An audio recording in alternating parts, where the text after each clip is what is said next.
And we welcome you to X Stadium for the 90th Annual NBC World Series, powered by BJ. This is Baseball Around the Clock. My name is Frank Martinez. I will be your play-by-play announcer. I'm joined by our color commentator, Mark Carvella. This game will feature the visiting team, the Derby Twins, versus the home team, the Libero BJs.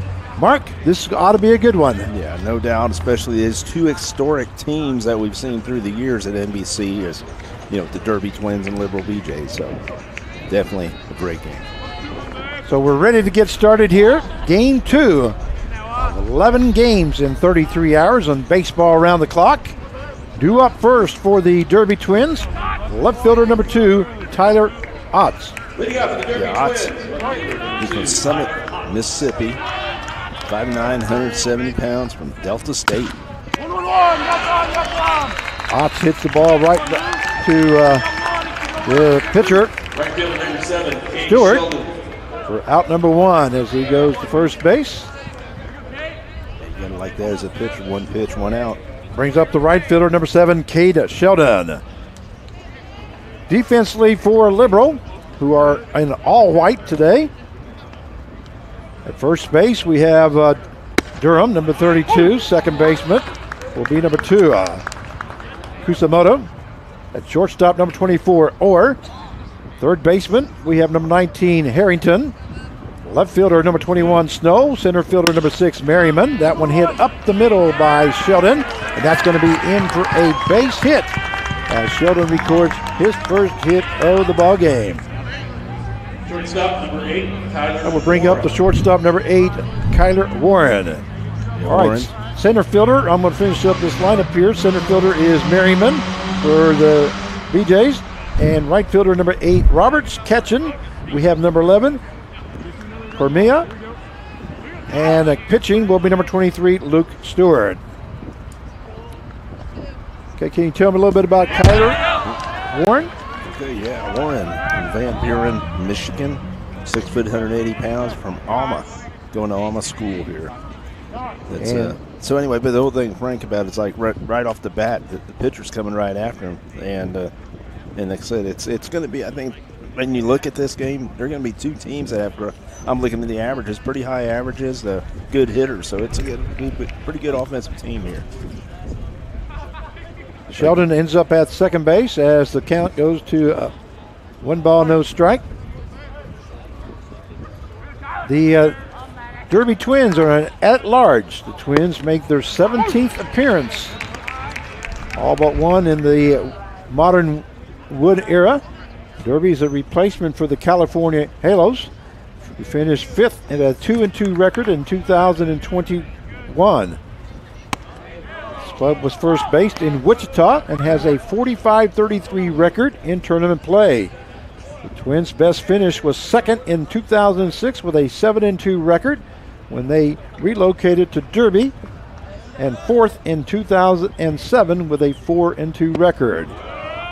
So Warren is up there as the count goes to 2 balls and 1 strike. Correction, 3 balls, 1 strike. Excuse me, I was just going to say Warren hit 345, 19 RBIs. And Frank, I've got to see Derby Twins quite a bit in my career as a GM, obviously, and we all know Jeff Wells does a great job. The GM, longtime GM that does it, and every year they're right in there. They're very deserving to be in this tournament, and like I said, he works hard to put a team together and does a great job. So we'll see what happens.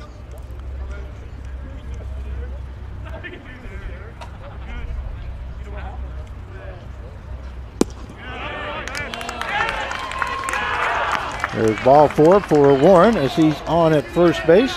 First baseman number 34, Nolan Ganter. Brings up the first baseman number 34, Nolan Ganter. Okay, and I was going to talk about the Libero BJs pitcher, Luke Stewart, College Station, Texas. That's where his hometown is. 6'3", 175. McNeese State is where he plays ball. By the way, the temperature is 87 degrees at 3:08. Courtesy of hooksbats.com. Todd Hook. We appreciate your sponsorship. Count is 1 ball, no strikes now to Ginter. With runners on at first and second and 1 down. That one misses a low for ball 2. Ginter hit .311. He was the leading RBI guy for the Derby Twins this summer. Here's the pitch by Stewart. That one misses high as the count goes 3-0. Sheldon is on at second base as he reached on a base hit up the middle. And then Warren is on at first base as he reached on a base on balls. 1 down. That one misses outside, and that is ball 4. So that's 2 walks in a row now given up by Stewart. And that will load the bases here in the top half of the first inning. That will bring up the designated hitter number 10, Mitchell Birdsall.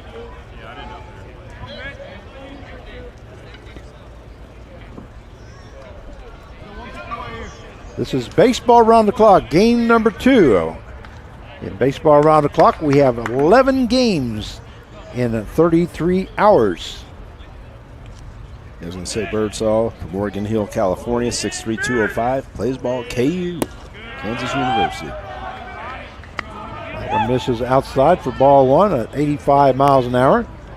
So I know now the count. You ready for all these games? Well, we're going to have to be, aren't we? That's right. We love baseball around the clock. Have had it for many years and then did away with it. And now it's back. Katie Woods, tournament director, brought it back this year by the fans' request, actually. Popular demand, yeah. And there's a hard hit ball in the left field. That's going to be over the left fielder's head, and that's going to be a home run, a grand slam home run by Mitchell Birdsall. There was no doubt about that one. That one hit up above on the scoreboard. So 4-0 is the score for the Derby Twins as Mitchell Birdsall hits a grand slam, and that's only the second home run of this tournament, I believe. We had one last game, a home run. Castellanos. And again, Frank, I mean, we talked about earlier in the games, other games, that you got a base hit, and there's 2 walks, and then it's always that hit. That what's before the hit? And it was 2 walks, and definitely that not a first inning. Remember we talked about the first innings. First innings are always the toughest for pitchers, and that proves it right there. For unfortunately for Lucas Ward, or not, excuse me, not Lucas Ward, but Luke Stewart. So coach goes out to talk to Stewart, kind of try to settle him down just a little bit, as we only have 1 out here in the top half of the first inning, but 4-0 the score on a grand slam by Mitchell Birdsall. Only had 1 other hit as Sheldon reached on a base hit and 2 walks, which loaded the bases. That will bring up now the third baseman, number 6, Cole Kitchens. And again, that's what I was expecting, a lot of offense in this game. And Kitchens from Centerton, Arkansas, 6'3", 220, plays his ball at Crowder Community College. That one in their call, strike 1.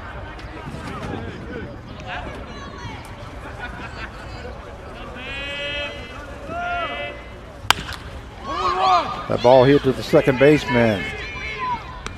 Kusamoto goes to first for out number 2. So a 4-3 put out for the second out. Brings up the catcher, number 13, Hugo Kondo. He's from Shizuki, Japan, 5'10", 185, Mount Mary College.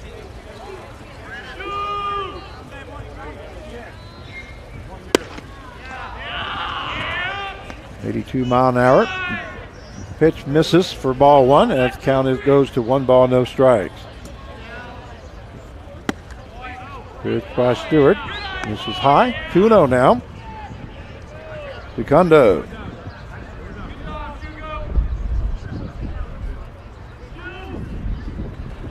Ball hit into center field. That's going to fall in for a base hit. So Kondo records his first hit of the game. It is the third hit of the ball game by Derby. Brings up the center fielder, number 21, Braden Luckhart. Luckhart from St. Joseph, Missouri, 6 foot, 200 pounds, and plays right here at Wichita State University. Well, I'm sure he knows this field well. Speaking of knowing it well, the dimensions here at the ballpark, 330 down the line, 375 in the gaps, and 390 dead to center field. Artificial turf. Wind is blowing out of the southeast towards corner and left field. I flipped his glove right there. Should have thought that should have been there. That's fouled off there, Luckhart, and it count goes to 2 balls, 1 strike. I'm sure the young man's frustrated right now, but he's just got to help him get out of this inning.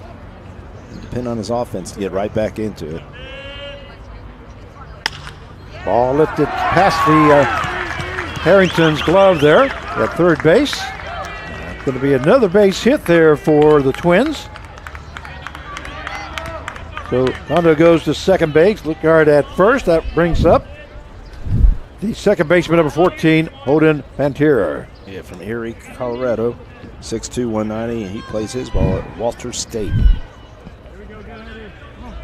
Second baseman number 14, Holden Pantera.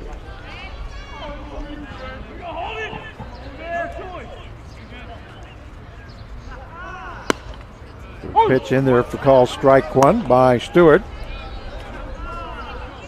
85-mile-an-hour fastball.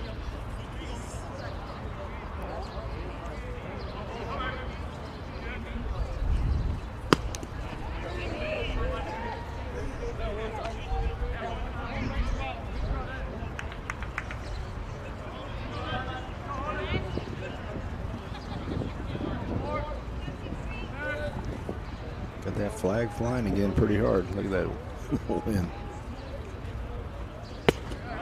That one called strike. The count now goes to 1 ball, 2 strikes. Pantera.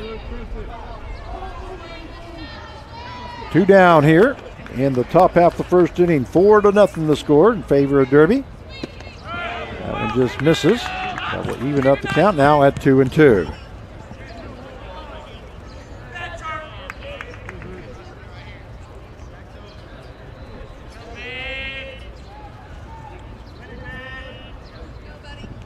Here's the pitch. Swing and a miss there by Pantera. It goes down swinging for out number 3. That is the first strikeout recorded by Stewart. The Derby Twins scored 4 runs on 4 hits. At the end of 1/2 inning play, the Twins 4 and Libero coming to bat. And we'll be right back.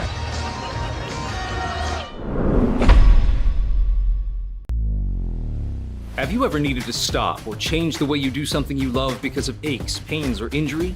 The physical therapists at Select Physical Therapy are here to get you back to work, life, and your favorite activities.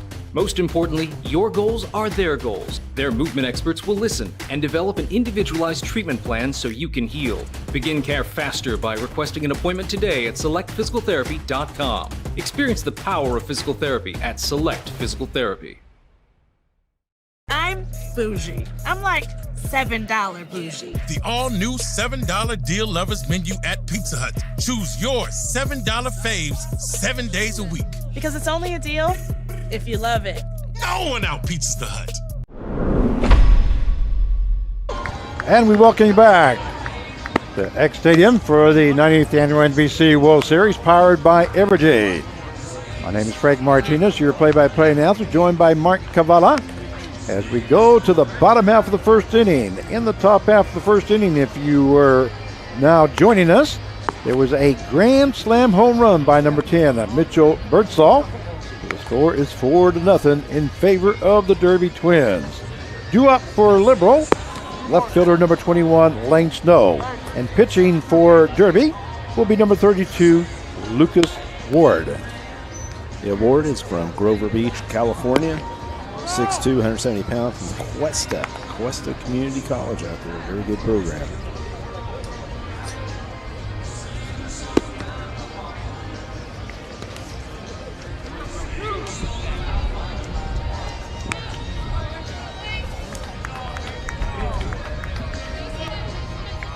Libero is out of the Rocky Mountains Baseball League. And now here's Lane Snow up to bat for the BJs. Snow is from Burleson, Texas, 6'1", 220-pounder from Northeastern Junior College. That's up there in Sterling, Colorado. We're going to miss there by Snow, and that will even up the count now at 1-1. Libero BJs play out of the Rocky Mountain Baseball League. The BJs continue their record appearance of 55 total tournament wins. 2,202. That one 5-3 for out number 1. That would bring up the center fielder, number 6, Ben Merriman. Yeah, Merriman from Austin, Texas, 5'9", 200 pounds from Texas State. In this season, he hit .344 for the summer, so good hitter. Libero was the Rocky Mountain Baseball League champions, finished 9th in 2023. They have 5 titles and 12 title game appearances, with the most recent being in 2010. Libero all-time record is 202 wins, 103 losses, and 66-38 in the modern Wood era. Action.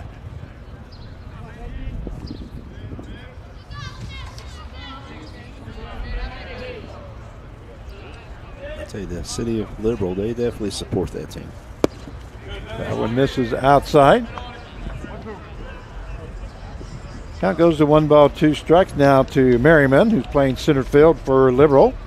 4-0 is the score. That one down low.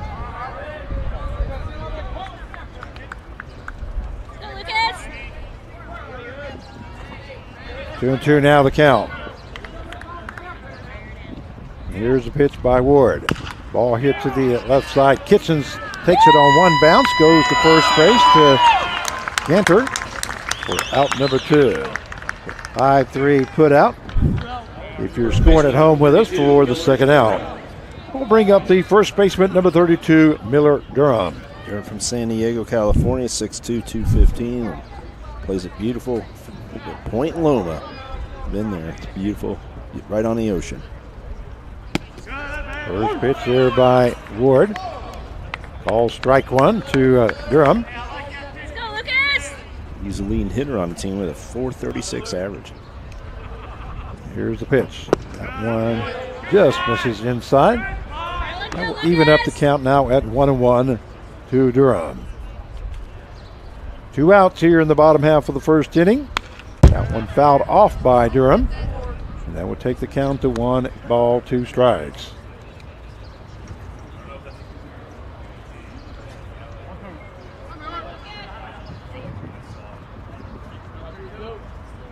Derby wearing kind of their red jerseys with yellow numbers. White pants. Liberals in basically all white with red and blue numbers. Here's the pitch. Ball hit back to Ward. Picks it up, goes to first to Ginter for out number 3. So 1-3 put out for the third out. At the end of 1 inning of play, it is the Derby Twins 4 and the Libero BJs 0. And we'll be right back.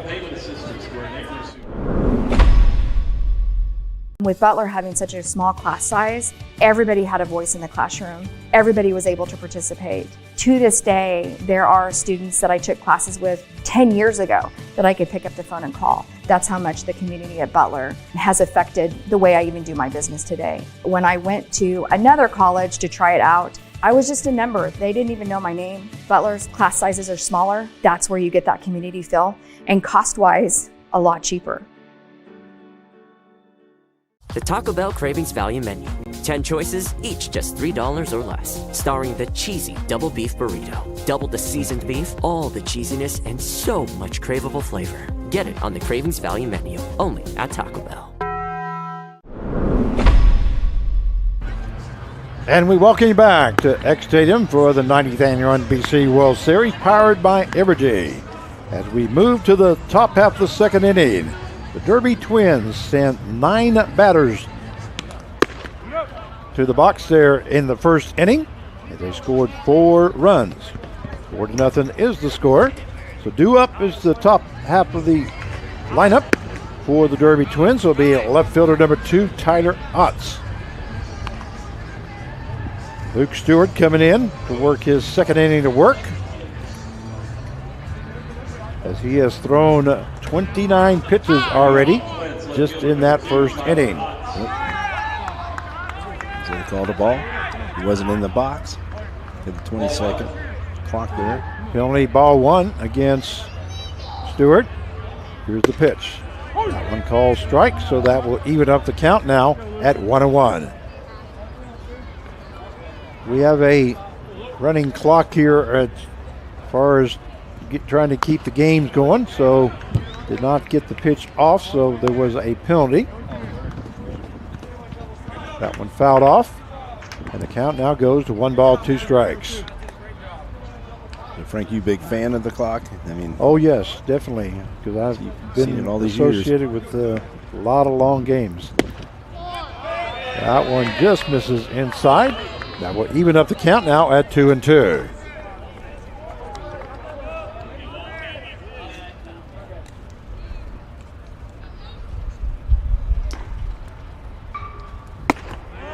That one misses high, and the count will go full now at 3-2 to Tyler Otts,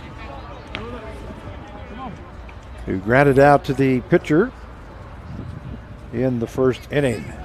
That one fouled off there by Otts.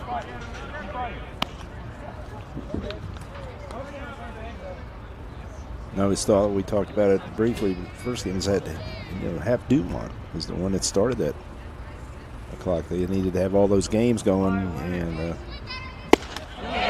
swing and a miss there by Otts as he goes down swinging for out number 1 here in the top half of the second inning. That is the second strikeout recorded by Luke Stewart here in the ball game. Then we'll bring up the right fielder number 7, Cade Sheldon. Yeah, Frank, but whoever would have thought that now, years later, Hap would have thought that major leagues, everybody's using the 20-second, using the clock. Swing and a miss there by Sheldon. Count goes no balls, 1 strike. Sheldon recorded a base hit in the top half of the first inning as he hit the ball up the middle. That one misses high. That will even up the count at 1-1. 1 ball, 1 strike, and here's the pitch by Stewart. That one right across the outside corner at 85 miles an hour. So 1 ball, 2 strikes now to Cade Sheldon, right fielder for the Derby Twins. Fouled off by Sheldon. It's like right now he's just relying on his fastballs more or less. That's what his secondary pitches aren't working as well. Not yet. I'm getting faces made by Elise from Seattle Cheney Studs over here to my right. She always likes to distract us. She does. Yeah. Count is 1 ball, 2 strikes. Last few years, I know she's done that. She's come in here. A lot of fun. And here's the pitch. That one going to be fouled off into the stands, right above on the dugout top there of the Twins. The count stays 1 ball, 2 strikes now to Sheldon.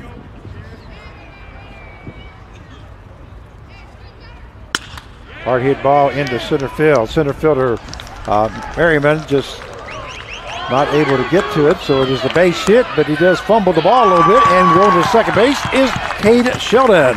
Nice hustle there by Sheldon. Shortstop number 8, Kyler Warren. You can see the replay right here. Just going to take it on it hop. Takes that little extra height to that ball there, and threw him off. That will bring up the shortstop number 8, Kyler Warren. Well, that's one thing I always told my players is you know how to make a double. I don't know what you tell your players, but I always told them you make it from home to first. It's how fast you run from home to first, whether you're going to get second base or not. There's a pass ball there. That's going to move Sheldon over to third base as the count goes to 2 balls, no strikes. Like I said, Stewart's throwing mainly fastballs right now, and I think that, the Derby Twins are pretty good hitters. Liberal doesn't have anybody throwing baseballs down in the dugout, but they do have them throwing footballs. Okay. There's a pitch, misses inside. 3-0 now the count. That's kind of a warm-up, get the arm loose. Routine that started many years ago. They used to say, what, Nolan Ryan, or back in those days. That one misses by Stewart. And the ball 4, so Warren will be on at first base now. With a walk. First baseman, number 34. It's the third walk given up by Stewart. Brings up the first baseman, number 34, Nolan Ganter.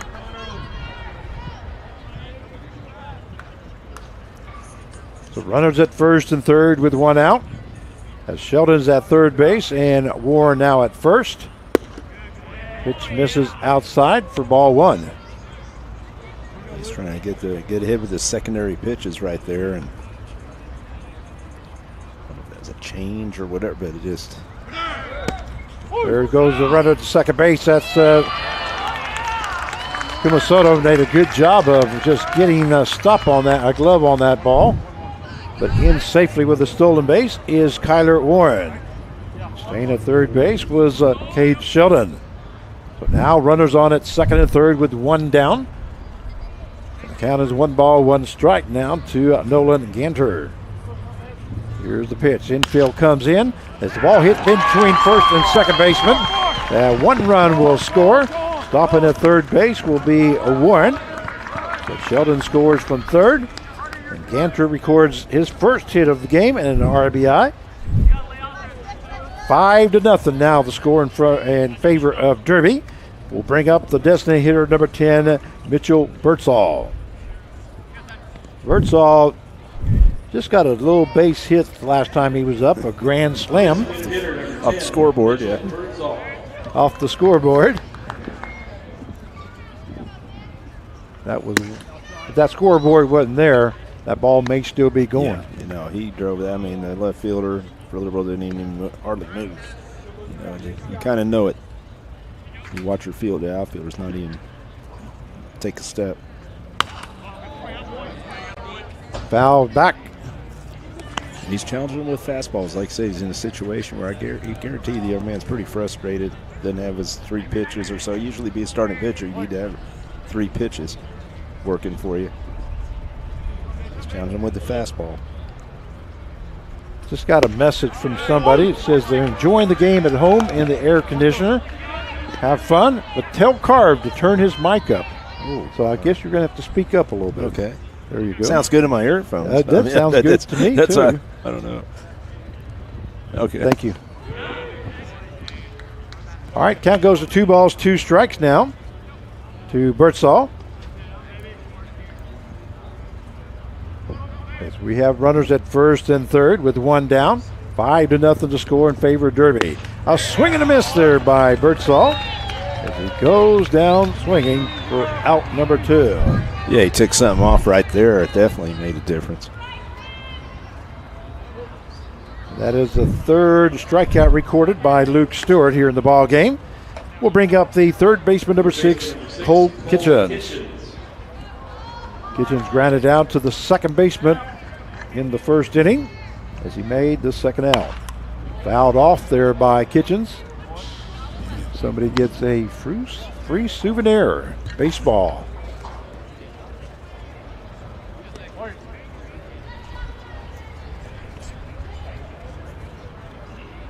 Notice that nobody ever tells me to speak louder. Yeah. You ever notice that? Why is that, Frank? I have no idea. I don't think I'm soft-spoken all the time, but maybe, I don't know, maybe I am. There's a throw down to first base, but in safely is Ganter. In the headset, it sounds great. You know, that's the whole thing. You get the headset on, it sounds fine, but 1 ball, 1 strike now to Kitchens. Luke Stewart ready to go. A swing and a miss there by Kitchens. And the count will now go to 1 ball, 2 strikes. Well, one thing about the guys in the truck, they know how to take care of us. They'll take care of that problem. We appreciate them. There's fouled off there by Kitchens.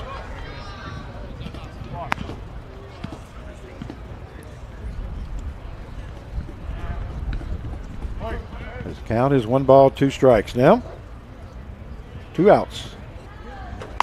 Ball hit to the right-hand side, a little number to the first baseman, Durham. Goes over to Stewart for out number 3. But not before the Derby Twins score another run.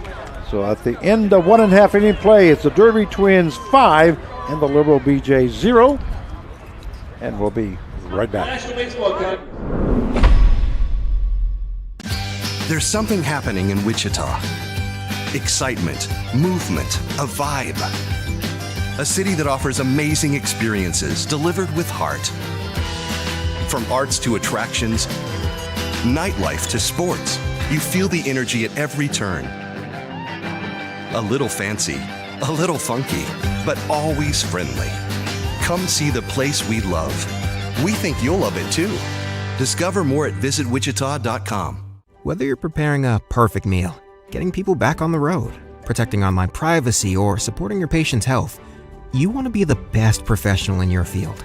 At Butler Community College, our focus is getting you the highly specialized and versatile training needed to start your career in as little as a year. Our classroom experiences are fine-tuned by industry professionals. You'll launch into the workforce with the confidence and skills to make you stand out from the rest.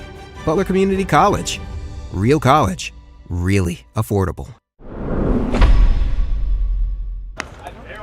And we welcome you back to X Stadium for the 90th Annual NBC World Series, powered by Evergy. Once again, we want to thank Butler Community College for their great job that they're doing on producing this ball game for us on YouTube. Don't forget to call your friends and let them know that Derby Twins and the Libero BJs are on YouTube if they want to watch. Due up here in the bottom half of the second inning for the BJs will be the shortstop, number 24, Robert Orr. Can you believe this is only the second game of 11 for baseball around the clock in 33 hours as the ball hits the shortstop Orr. Correction, shortstop Warren goes to first base for out number 1. 6-3 put out for the first out. Second baseman. Brings up the second baseman, Ryota Kusamoto.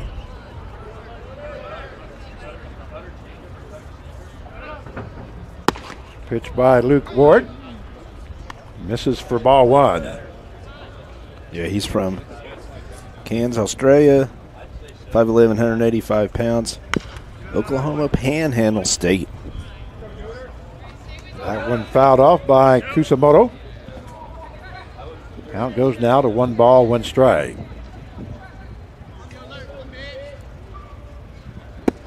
Swing and a miss there by Kusamoto. 1-2 now the count. 5-0 is the score in favor of the Derby Twins here in the bottom half of the second inning. That one also fouled off. The count stays 1 ball, 2 strikes.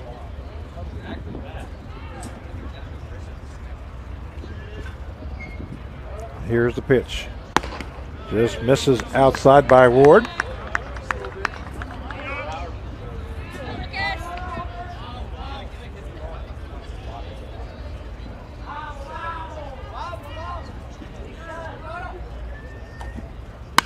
Ball hits the second baseman.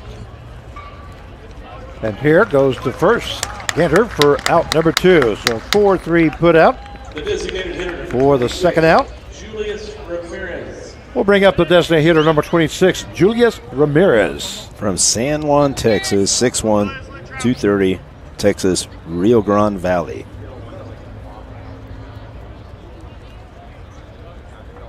Here's a pitch. That one in there for call, strike one. Frank, do you say Rio Grande or Rio Grande? What do you say? Rio Grande. Yeah. Don't forget you have to roll your R's.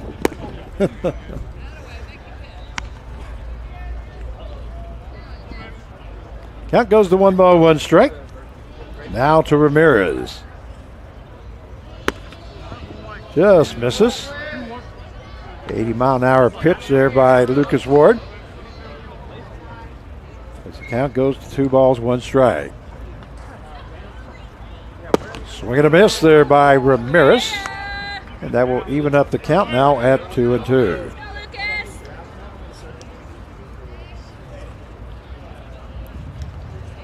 Here's a pitch by Ward. That one outside. We have a full count now to Julius Ramirez, who's the DH here tonight for the Libero BJs. Ball fouled off to the right-hand side. Another souvenir for a NBC fan. Ramirez was a .275 hitter this summer. That's not bad for Wood bats.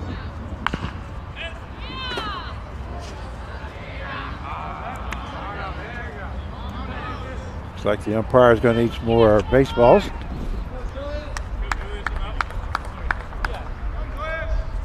Out full now, 3-2 to Ramirez. And here's Ward's pitch. Ball fouled off once again. Oh, he's going to use the whole case, isn't he? Yeah, I was going to say. Another souvenir. I say, I'm sure. How many balls do they use? Do you know? How many do they order? I have no idea how many That's a cases question. of balls that they order, but Yeah. I'm sure they have enough to cover themselves. That one misses high for ball 4, so Ramirez had a good bat there. Yeah, he battled.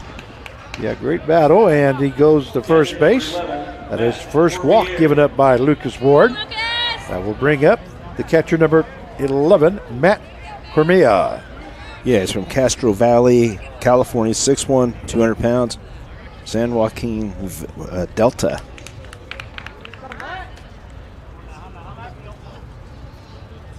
Here's Ward's pitch. That one in there for call strike, 81 miles an hour. He was a .350 hitter over the summer. That's a pretty solid season. That one misses high. That evens up the count now at 1-1. We have Ramirez on at first base, who just reached on a walk. 2 outs here in the bottom half of the second inning. 5-0 the score in favor of the Derby Twins. That one misses for ball 2. 2-1 now the count. Yeah, the thing with Libero right now, they just can't remember. They can't just tie this up with one swing. They got to keep getting some runners on base somehow. Oh, and that one hits him. Just like that. So Cormia will be on at first base as a hit batsman. Ramirez will move to second base. And that will bring up the right fielder, number 8, Joel Roberts. Yeah, from Modesto, California, 6'2", 215. Sound like he Delta also. So he, like I said, we got some good pipelines going right now at some down that school.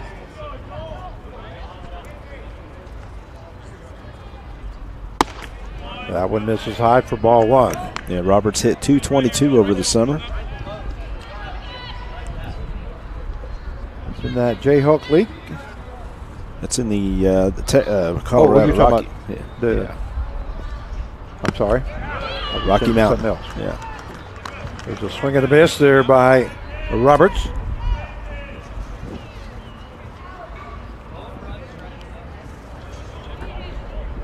Some of the league's pretty tough combination. You know, they got some tough competition they play. In the Rocky Mountain Yep. Baseball League. Right there. That one call strike 2. Of course, we all know about the Jayhawk League around here. Very tough teams. So 1 ball, 2 strikes now to Roberts. Runners on at first and second with 2 down.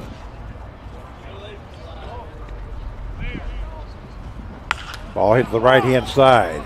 And here we'll go to first base. Enter for out number 3. So a 4-3 put out for the third out. And at the end of 2 innings of play, we have the Derby Twins 5 and the Libero BJs 0. And we'll be right back.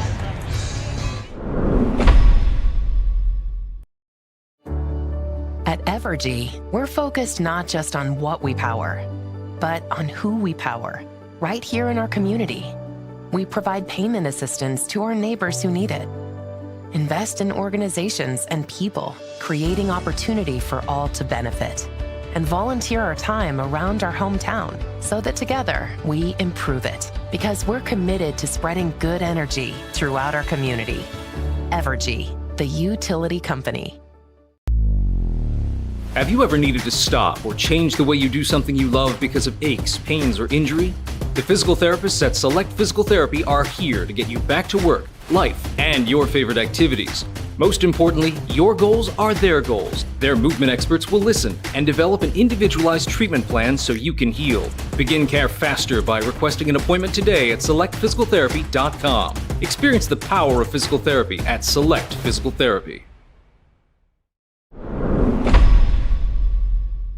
And we welcome you back to X Stadium for the 90th Annual NBC World Series, powered by Evergy. We go to the top half of the third inning. It is the Derby Twins 5 and the Libero BJs 0. Due up for the Derby Twins, the catcher number 13, Hugo Kondo, followed by Lukehart and Pantier. Kondo is up now. He reached on a base hit his first time up and got left stranded at second base in that first inning.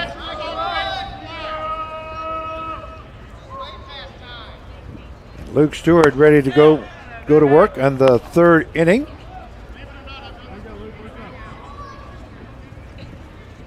He has thrown 62 pitches so far, 32 strikes and 30 balls. Count is 1-1 now to Kondo. Here's the pitch. That misses high and inside for ball 2. 2-1 now the count. We got somebody loosened. Starting to get a little loose. I mean, you getting that pitch count up there now. That one high for ball 3. So 3 balls, 1 strike. And by the way, I gave a little shout out to somebody earlier, the mission trip crew. And after this batter here, I want you to think about somebody you may want to give a shout out to, Carv. They're fouled off, hits the net, and then goes into the stands. So somebody gets a free souvenir, NBC souvenir baseball. How about that? Yeah.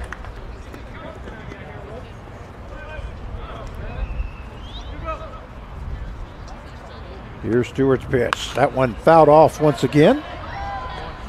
Yeah, I'd like to give a shout out to my daughter number 2. I got 3 daughters. This is my 3 middle daughters. daughter. And daughter number 2, Emily.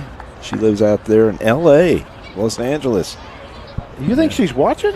She's watching, yeah. Oh, she said, great. give me a Wow. shout out. And call strike 3. Kondo goes down looking for out number 1. That will bring up the center fielder number 21, Braden Lugard. Emily's a big NBC fan. She was a Batgirl, actually. Some of the teams that I had that went in here, played in here and all that, so she was a big fan. That one misses low for ball 1. That was the 4th strikeout recorded by Luke Stewart. Well, Emily, since you're watching and you got a chance to see Dad on TV there, how do you think he looks? He put on his pretty face. He even took a bath, and ball hit to the second baseman, correction. Kishimoto goes to Durham for out number 2. So a 4-3 put out for the second out. Brings up the second baseman, number 14, Holden Pantier. Second baseman number 14, Holden Pantier. So 2 down now here in the top half of the third. 5-0 the score in favor of Derby Twins. By the way, he was the one on the right. That's right. That's correct. She is watching, she said, but I missed shout out to her dog, Luna. Sorry. Tell Luna I'm sorry. Well, we can't. What was her name? To who? Luna. Luna? Luna. That's her.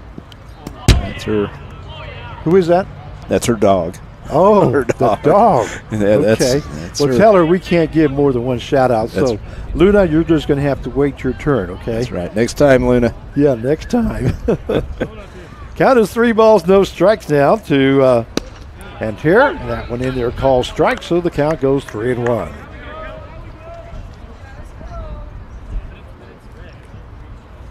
Two down here in the top half of the third inning. Luke Stewart working hard. And that one's ball 4, so Pantier will be on with a walk. Left fielder number 2, Tyler Ott. That is 4th walk given up by Stewart.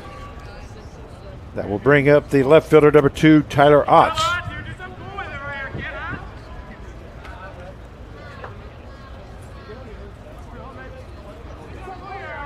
Here's the pitch. That one in there for call strike at 85 miles an hour. Fastball by Stewart. Yeah, I can't see who's right now. They're warming it up a little, getting it going a little more down there in the bullpen. Well, it's funny because there's the ball hit down to third base side. Nice job by Harrington to make the stop. Goes over to Kusamoto for the force out at second base. So a 5-4 put out for the third out. And at the end of 2.5 innings of play, it is the Derby Twins 5 and the Libero BJs 0. Nice play there by Harrington. And we'll be right back. Whether you're preparing a perfect meal, getting people back on the road, protecting online privacy, or supporting your patient's health, you want to be the best professional in your field.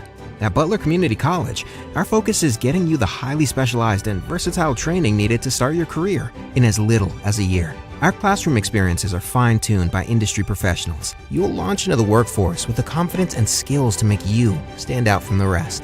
Butler Community College. Real college. Really affordable. And we welcome you back to X Stadium for the 90th Annual NBC World Series, powered by Evergy. As we go to the bottom half of the third inning, the score, the Derby Twins 5 and the Libero BJs 0. So far, the Twins have 5 runs on 6 hits, no errors, and the BJs no runs on no hits and 1 error.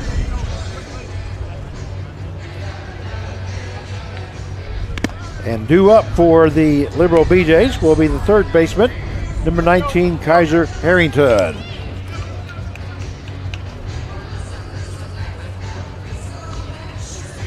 Snow on deck and Merriman in the hole. So again, if you're Libero, you got to be a little more patient. Try to get some guys on early. And we have a penalty, ball 1. Ball 1. That one misses inside, so the count now goes to 2 balls and no strikes. Try to scrap 1 or 2 runs here for Libero. That one misses for ball 3. 3-0 now the count to Kaiser Harrington.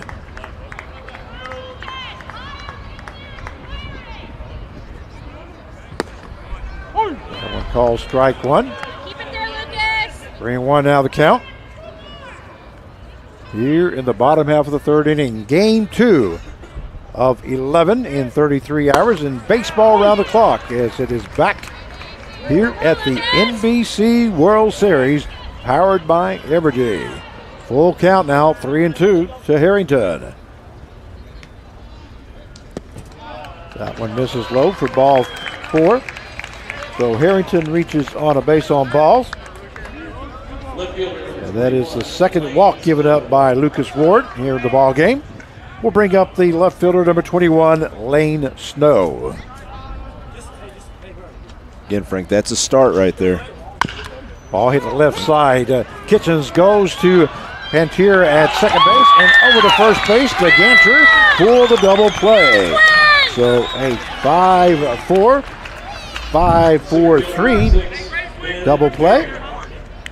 And now we have 2 down here in the bottom half of the 3rd inning. That brings up the center fielder, number 6, Ben Merriman. Guess you got to have another start now because that was a quick. I thought maybe get something going. That one misses outside for ball 1. As I was telling you, there is 4 different pools, A, B, C, and D. Each pool has 4 teams. We are playing pool play right now. And after pool play, the top 3 teams move on to single elimination on the 31st, Wednesday.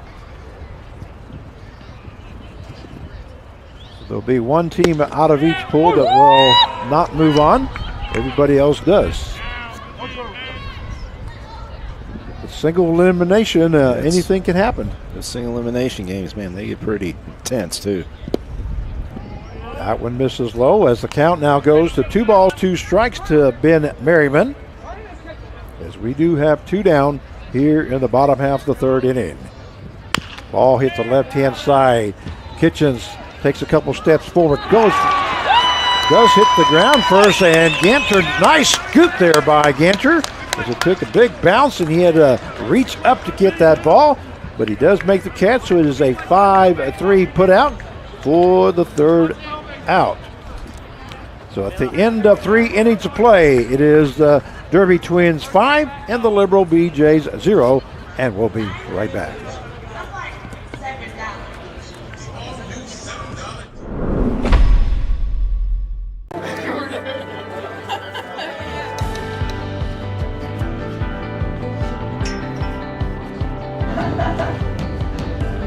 And I had a student in this very class. Jay was drawing something up.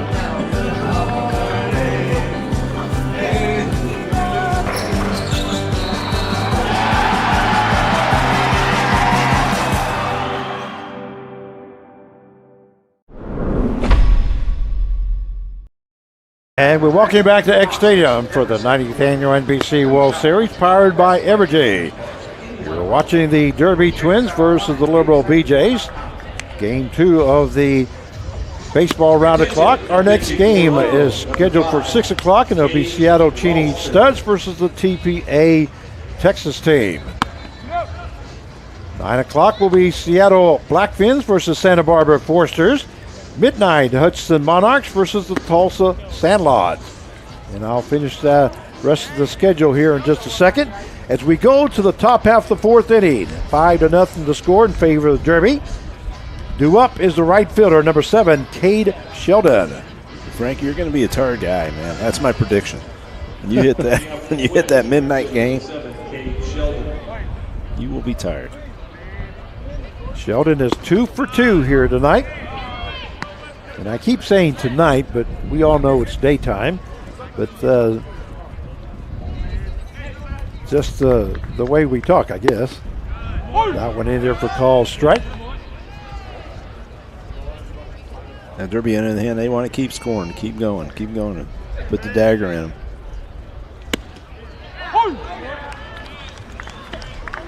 It looks like we do have a new pitcher there, by the way. Check that. Check out here. Didn't catch that. I apologize. Swing and a miss there by Sheldon.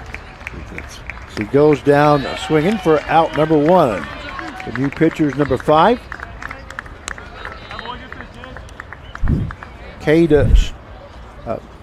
Sheldon. Yep. Okay, Cade Sheldon now pitching. Cage for Libero. Ralston. Oh, I'm sorry. That was it's like Ralston. There it is. Cage Ralston. Ralston. Yeah. I'm sorry. Elk I Park, had Kansas. Maybe the Butler County product. The batter instead. Yeah. Warren is the batter now. Ball, hard hit ball into left field.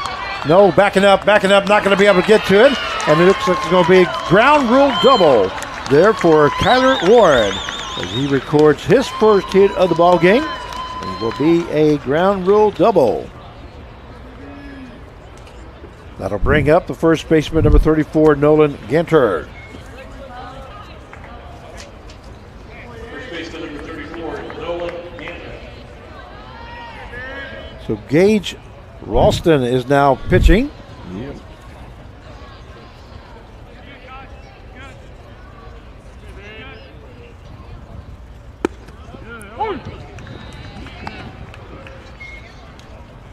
He drops down on his delivery.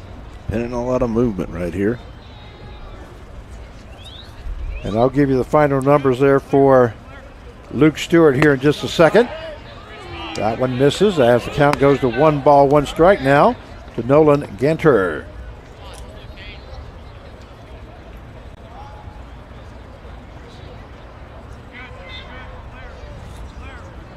Here's the pitch. That one fouled off into the stands. Okay, Stewart, he went 3 innings, gave up 6 hits, 5 runs, 5 earned runs, 4 base on balls, 4 strikeouts as he faced 19 batters. So Ralston now in for Libero. Ball hit the left-hand side. Shortstop Orr moves to his left, goes across his body to Durham for out number 2. Yeah, excellent play right there. That's a tough play. Your momentum, your body's going away. You can see that right here. Now his body is just away from the throw, throwing across his body. Throws a strike. Almost looked like a Patrick Mahomes pass as he was kinda did, didn't it? going the opposite direction there. Yeah. Brings up the designated hitter number 10, Mitchell Birdsall. Maybe that's why they warm up with the footballs out there. Yeah. That one called strike 1. So it's an 80-mile-an-hour pitch there by Ralston. It is athleticism that's out here. You know, there's a lot of course, Patrick Mahomes was very athletic. Ex-baseball player, too. That one misses high. As the count will go now 1-1. Doesn't sound like you're a Patrick Mahomes fan. Are you a Kansas City fan? No, I've got it. Yeah, of course. Well, what's your team then? Oh, Frank, if you do, you'll laugh probably. I know. I already know who it is. So yeah. Yes, you're right. I'll probably laugh. New York Giants. So, unfortunately.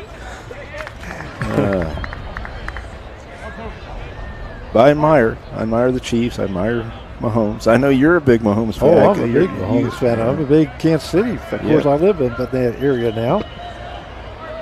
That one down low.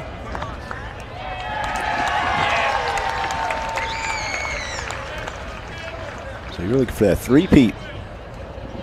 That's what they're going for, but that's hard to do. Yeah. Ball hit to the right-hand side. Right fielder Roberts moving in. Makes the catch for out number 3. So at the end of 3.5 innings play, it is the Derby Twins 5 and the Libero BJs 0. And we'll be right back. Hey guys, Tyler Nordman, Director of Creative Media with Butler Creative TV. We're here at the Wichita Open live streaming the party hole, the famous 17th hole at Crestview Country Club. Let's check out the truck. Come on in.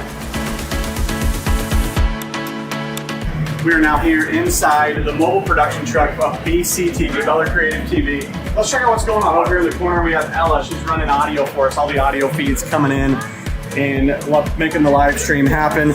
Next to her is graphics and the producer, Frankie. This is Frankie. He's running all the graphics on the board, a live scoreboard, bringing in the live updated feeds to show the graphics on the board. Next we have Garrett Hanks, the producer, director, tech director as well, directing, cutting up the show, choosing the cameras, what goes up on the screen.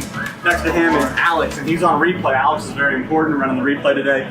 Has all the angles, sees the angles, shows it in slow-mo, having a blast there, watching some putts fall here at the 17th hole. Next to him is Matt Jacobs, the director of BCTV. He is coloring cameras right now. He's shading cameras, making sure they're bright enough, dark enough whenever the sun comes out, the clouds cover the sun. You got to color those cameras out to keep it looking good on the video board. Next to him is Garrett Meyer. He is a camera ops. He's a break right now, so our camera ops get a little break. So he's having a good time. Out on the camera, we have 3-man camera. All right, we welcome you back, and we go to the bottom half of the fourth inning. Up to the bat is first baseman number 32, Miller Durham. And the ball lifted into left field.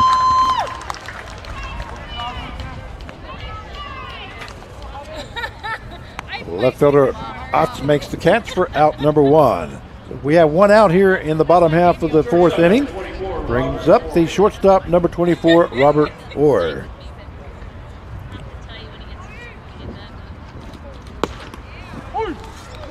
First pitch to Orr is in there for call strike 1.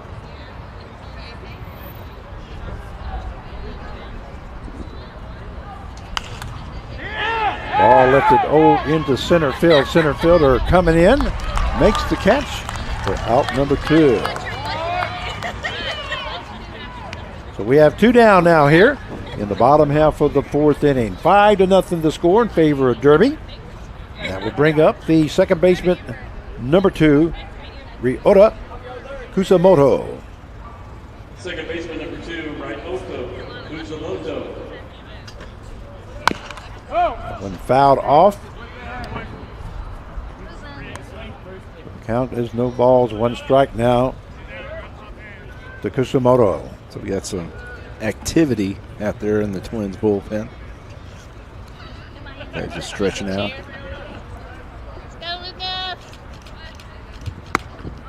That one misses outside, and that will even up the count at 1 ball, 1 strike now. Here's a pitch by Ward. That one lifted into left field. Orr moving to his right, backing up and making the catch. Goes to the warning track for out number 3. So at the bottom half of the fourth inning, they scored no runs, no hits, no errors, and nobody left on base at the end of 4 as Derby Twins 5 and Libero BJs 0. We'll be right back.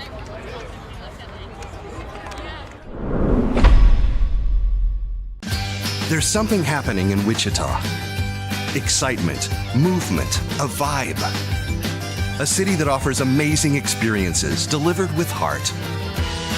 From arts to attractions, nightlife to sports, you feel the energy at every turn. A little fancy, a little funky, but always friendly. Come see the place we love. We think you'll love it too.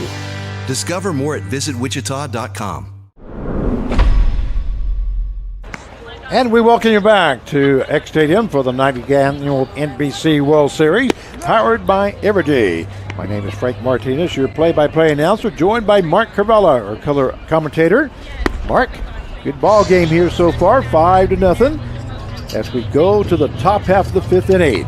Yeah, and like I said, right now, just you look at 2 different philosophies, I guess you can call it, because you want Derby to go there, and if you're a Derby fan, just keep scoring.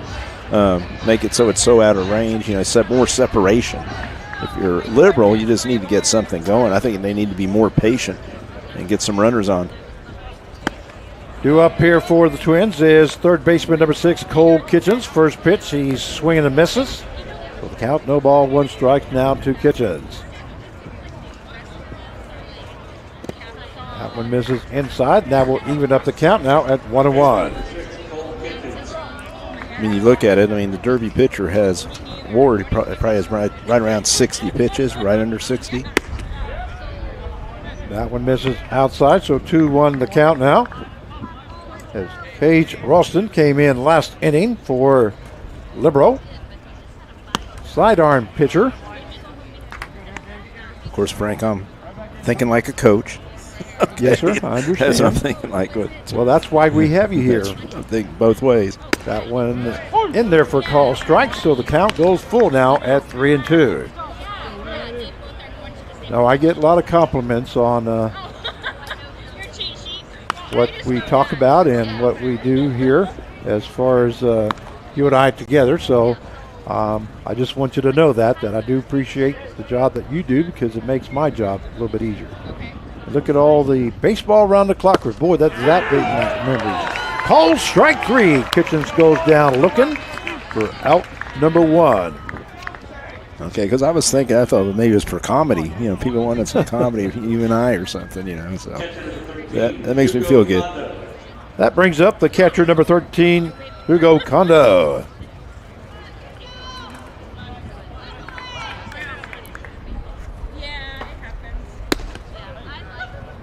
That one misses high for ball one.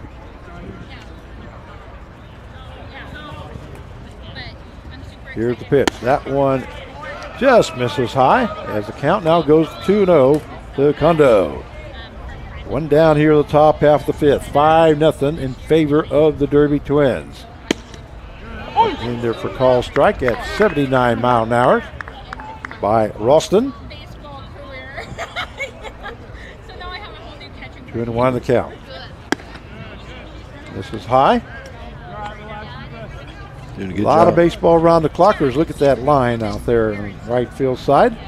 Oh, yeah, look at that. Time to check in for the first time. Or second time, I should say, because I'm sure they had to check in that first game. There's a base on balls there to Condo. That will bring up the center fielder, number 21, Braden Lucard.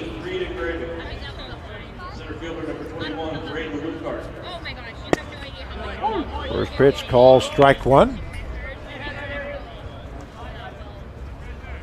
We have a runner on at first base with one out. Here in the top half of the 5th innings. Fouled off there by Lucart. Now goes no balls, 2 strikes. So Frank, let me ask you, how are you going to make it through the tonight? Do you drink a lot of coffee, or you drink coffee, or what do you? How do you stay? You know, what's your secret? I guess is what I'm asking. That one fouled off. The secret is I love doing this. Right. That's okay. the secret. Don't get tired. Of course, I do get tired, but I could do this all day long, to be honest with you. That one misses low as the count goes to 1 ball, 2 strikes. I think you've proved that for how many years now? Well, this is my 30th year here. 30th year, NBC everybody. World Series. 30th year. Started off just nothing but PA announcing, and then I don't even remember what year it was that they needed somebody for live streaming. And I said, well, sign me up. I said, I believe in the NBC, and I want to do whatever I can to help them out. And so they haven't got. We have a lot of live streamers this year, and we're really thankful for them. We appreciate you. Like I said, still remember all those years ago at Lawrence Dumont. You always coming down. I had teams in it and everything. You'd come down and ask me what my name was. Back then, you used to be the. Oh yeah. You used to take pictures, didn't you? Yeah, I was the official photographer. Yeah. Count goes full now at 3-2.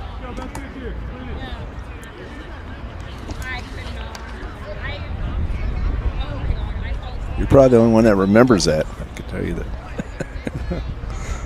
That one misses outside, so Lucart goes to first base on a walk, and that's the second walk in a row given up by Ralston.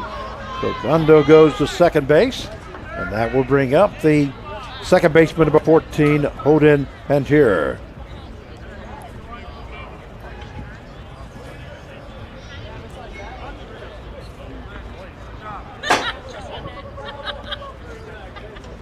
What happened to my chair, but I fell out. Ball hit hard to the second baseman. Second baseman sits on the bag, goes to first for a double play. Nice there by Kusamoto.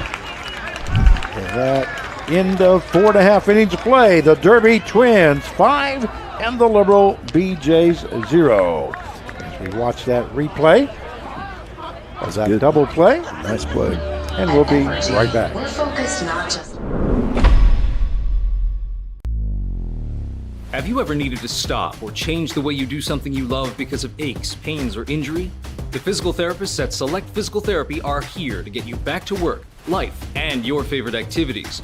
Most importantly, your goals are their goals. Their movement experts will listen and develop an individualized treatment plan so you can heal. Begin care faster by requesting an appointment today at selectphysicaltherapy.com. Experience the power of physical therapy at Select Physical Therapy. I I'm bougie. I'm like $7 bougie. The all-new $7 deal lovers menu at Pizza Hut. Choose your $7 faves 7 days a week. Because it's only a deal if you love it. No one out-pizzas the Hut. And we welcome you back to X Stadium for the 90th annual NBC World Series, powered by Evergy. We go to the bottom half of the 5th inning. I think the guys in the truck were laughing at me because as he was counting down, I was bopping my head. And I heard them laughing. I think that's what they were doing. Well, if you tell them about your disco days, tell them. That's right. What was your name? What was it? Your disco name? As we go to the bottom half of the 5th inning, this due up is the designated hitter number 26, Julius Ramirez. Here's the pitch by Ward. Ball hit the left-hand side. It's going to be foul. Here it is, Frank. You know I was a photographer. Yes. Fish photographer. Not to make people know that, and I was a fish photographer. And I know you were a disco guy. You were the DJ. I used to be a DJ back in the day. No, but not people know that. Back at How many years did you do that? Club. How many years did you do that? Oh gosh, I don't know. Then weddings and quinceañeras, you name it. But then I also DJ'd at a club, and that's why my ears are all blown out. And I have to wear hearing aids now. Ball lifted into center field. Center fielder falls down. The second baseman going back. Nice play. And Pierre makes the catch for out number 1. Great job there by the second baseman.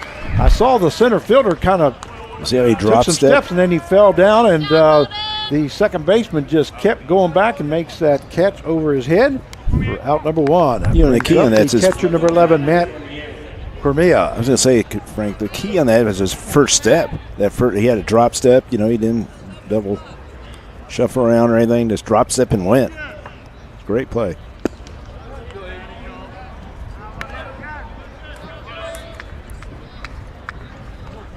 First pitch was the ball, so 1-0 count now to Cormia. Check swing. Low for ball 2. 2-0 the count.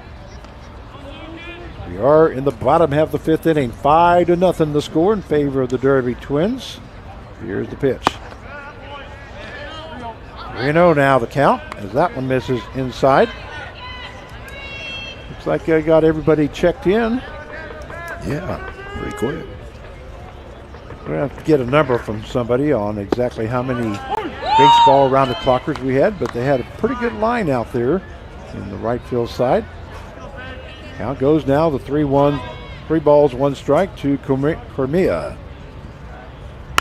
Ball hit the left-hand side. That's going to go foul as the third baseman Kitchens moves to his right in foul territory. So the count goes full now to Matt Cormia. Here's a pitch by Ward. Ball hit into left field. That's going to fall in for a base hit. That's in front of Potts. So Cormia records his first hit of the ball game. And that will bring up the right fielder, number 8, Joel Roberts. Right fielder number 8, Joel Roberts.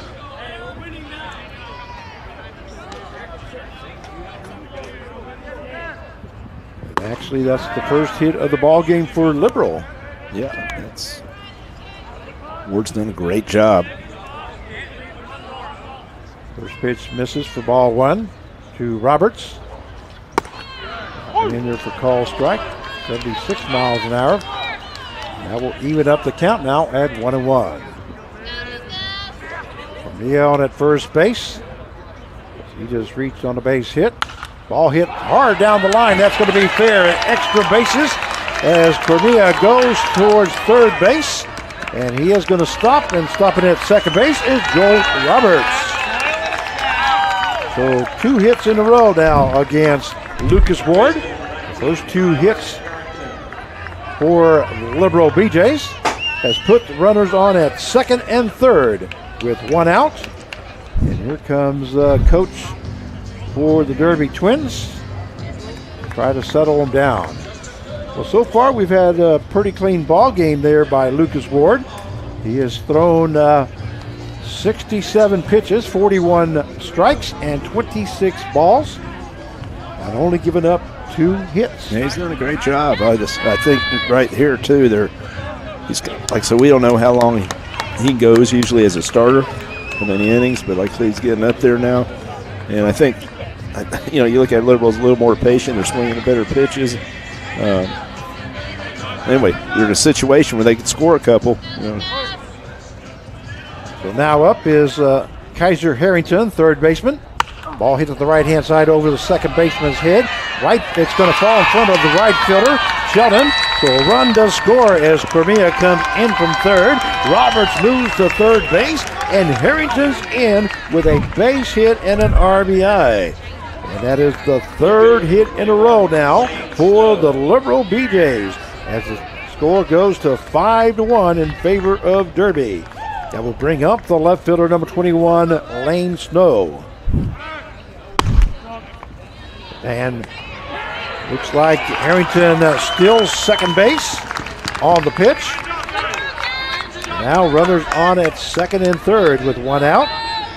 I do like that, Frank, being aggressive right now. They're being very aggressive. Now you got your leadoff guy up with 2 guys on score position.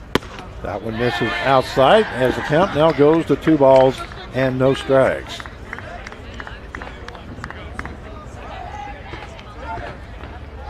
Derby does have somebody up throwing now. Here's the pitch. That one just misses inside. 3-0 now the count.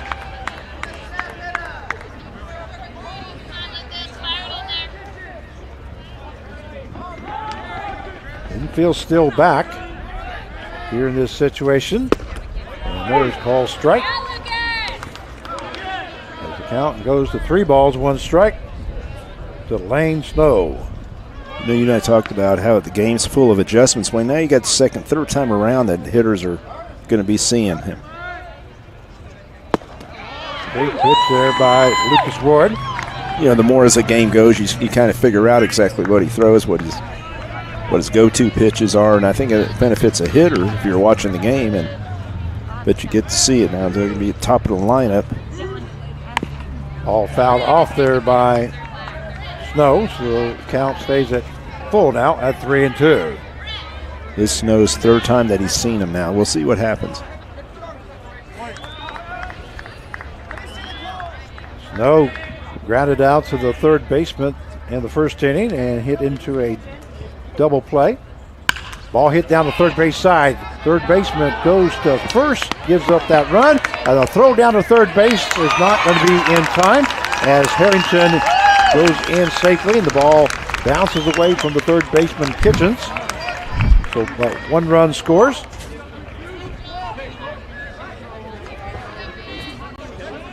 Center fielder number 6, Ben Merriman. That's the second run of this inning now.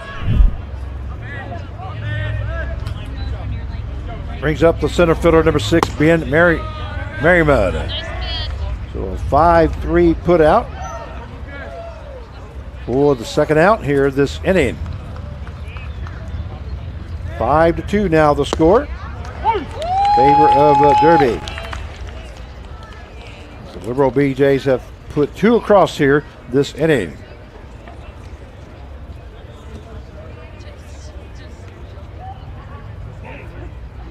Swing and a miss there by Merriman. Harrington is standing at third base for Libero.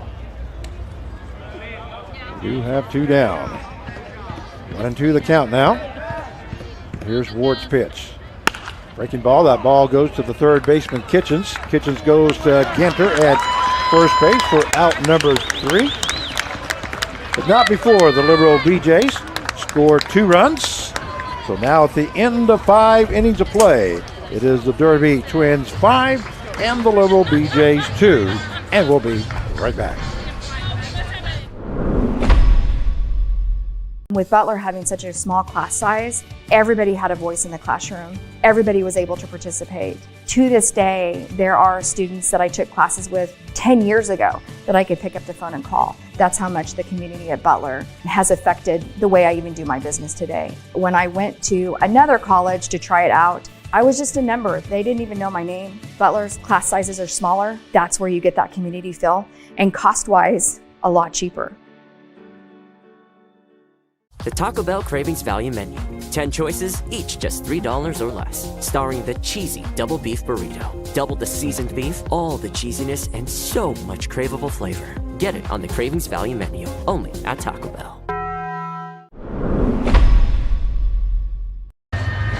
And we welcome you back to X Stadium for the 90th Annual NBC World Series, powered by Evergy. I'd like to thank Butler Community College TV for broadcasting these games. Gang in the truck, you're doing a great job here for us. Due up here in the top half of the sixth inning for the Derby Twins, left fielder number 2, Tyler Otts. 5-2 is the score. First pitch by Ralston. Ball 1 to Otts.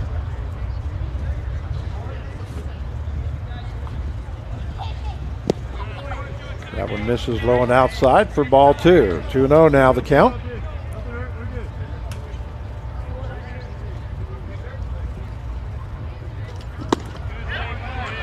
High for ball 3. 3-0 now the count to Otts.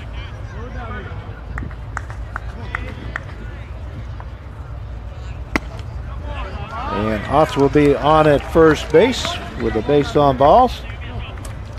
That will bring up the right fielder, number 7, Cade Sheldon. Sheldon is 2 for 3 here today. He got a base hit in the first inning and scored a run on that grand slam. Got a base hit in the second inning and scored on a base hit by Ginter. And then struck out in the fourth inning. Hard hit ball pass, a diving shortstop, not able to get to it. There goes up to third base, and that's going to be over the third baseman's head. And on that throw, Sheldon moves over to second base.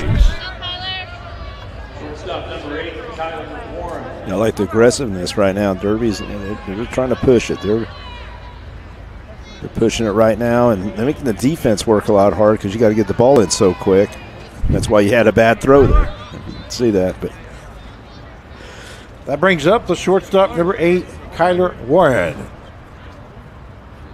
Warren walked his first 2 times, has scored a run on that grand slam in the first, and then had a double in the fourth inning and was left stranded at second base. First pitch to him is called ball 1. Runners at second and third with no outs. I don't see anybody throwing in them. Nobody warming up, huh? Yeah. 2-0 now the count. There's somebody just started. As Cage Ralston is on the mound for the Libero BJs. Got the infield in. Yep, infield's in. Here's the pitch. That one misses high for ball 3. 3-0 now the count. You know what they say, when guys on second and third, a walk's not going to hurt you. Kind of puts the double play in effect. But the infield is in right now. That one right across the outside corner. So the count goes to 3 balls, 1 strike. Top half the sixth inning, no outs here. Fouled off there by Warren. I was going to say, Frank, one of the most frustrating things as a coach is like when you score some runs, and then you want to shut down inning. That means you shut them out the next inning, and then you score, and then you give up runs. It's frustrating. And here's the pitch. Ball hit into left field. That's going to fall in for a base hit. 1 run will score as Ott scores from third. And also rounding is Sheldon, who came across as he was standing on second base. And 2 runs have scored as Kyler Warren has got a base hit, his second hit in a row, and 2 RBIs will bring up the first baseman, number 34, Nolan Ginter. First baseman, number 34. 7-2 now the score in favor of Derby.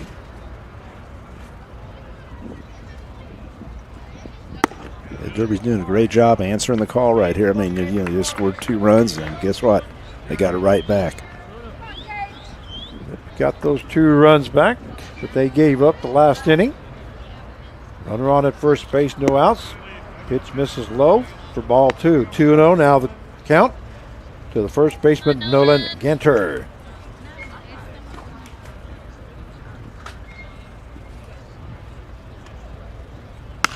Ball hit to the right-hand side. Right fielder Roberts makes a diving effort, but not going to be able to get to it. And now going to third base is Warren. And stopping at first base was Nolan Ginter. Good effort there by Roberts, but just not able to get to it. So that's a base hit there for Ginter, and he records his second hit of the ball game. You can see on the replay right there, he's reaching out. It looked like it is glove right there. Just when he made contact, his glove hit the ground. Great effort. And Warren did the right thing. He kind of had to hold up between first and second there before to make sure that the ball was not caught. We do have a call to the mound here. Yeah, I'm not sure. By coach, not sure exactly if they're going to make a change. Well, get a little more time for somebody now in the bullpen that they have throwing. Getting a little more time. Looks like Ralston will stay in. So far, he has thrown 50 pitches here in the ball game. 25 strikes and 25 balls.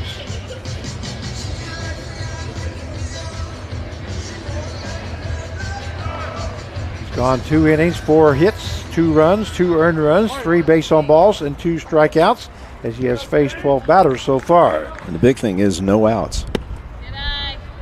First pitch, ball 1. We do have runners at first and third, with Ginter on at first and Warren on at third base. Like Mark said, no outs here in the top half of the 5th. 2 runs have already scored here in this inning. That one fouled off by Mitchell Birdsall, who is up for the Derby Twins. As you might know, Birdsall hit a grand slam home run in the first inning. Only the second home run that I know of in this World Series. Oh, wow, what a play. Unbelievable. That run was scored. Let's see the replay on this one, folks. Ball was hit to the second baseman, Kusamoto. He went down to get it. It kind of scooped up and went right to the shortstop, or who was covering second base. That's right and to him. He was able to go to first, Durham, for a double play. But a run does score. 8-2 now the score in favor of Derby. That brings up the third baseman, number 6, Cole Kitchens. That's when the ball bounces the right way, Frank, right there. So that's recorded as a 4-3. A correction, 4-6-3. 4-6, 4-6-3 play for the second out. And Cole Kitchens now at the plate. Count is 1 ball, 2 strikes. That one misses inside. That will even up the count to 2-2. 3 runs have scored here in the top half of the 6th inning. And goes down swinging. Yep. So Kitchens goes down swinging for the third out, but not before the Derby Twins score 3 runs. So at the end of 5.5, it is the Twins 8 and the Libero BJs 2, and we'll be right back. There's something happening in Wichita. Excitement, movement, a vibe. A city that offers amazing experiences delivered with heart. From arts to attractions, nightlife to sports, you feel the energy at every turn. A little fancy, a little funky, but always friendly. Come see the place we love. We think you'll love it too. Discover more at visitwichita.com. Whether you're preparing a perfect meal, getting people back on the road, protecting online privacy, or supporting your patient's health, you want to be the best professional in your field. At Butler Community College, our focus is getting you the highly specialized and versatile training needed to start your career in as little as a year. Our classroom experiences are fine-tuned by industry professionals. You will launch into the workforce with the confidence and skills to make you stand out from the rest. Butler Community College. Real college. Really affordable. And we welcome you back to X Stadium for the 90th Annual NBC World Series, powered by Evergy. We go to the bottom half of the 6th inning. The score is 8-2 in favor of the Derby Twins. And the Libero BJs will be bringing up first baseman number 32, Miller Durham. And first pitch to Durham. And this is for ball one, so 1-0 now the count.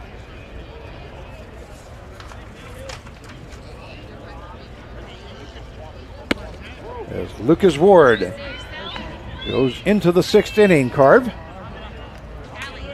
Yeah, they're getting what they want out of him right now. Go as long as you can. Ball hit to the shortstop, not able to get to it.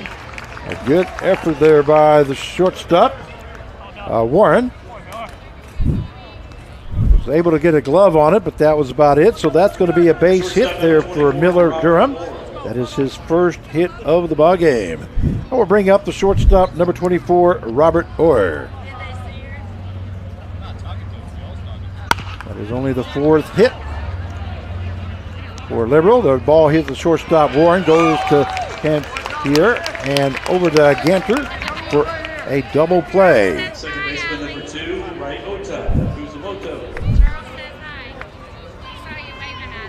Yeah, they have somebody. 4-6-4-3. I was going to say, Frank, they have somebody in the bullpen there for Derby. They're ready just in case. I mean, he's got his pitch count up there now, up in the 80s. Brings up the second baseman, number 2, Ryota Kusumoto.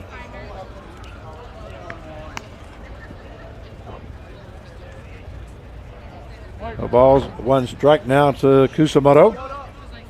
Here's the pitch. That one hit down, right down the line. Oh, looks like he must have been safe at first. I didn't know that. Sorry about that. I thought that was a double play. Great job there by Kusumoto as he hustles down to second base.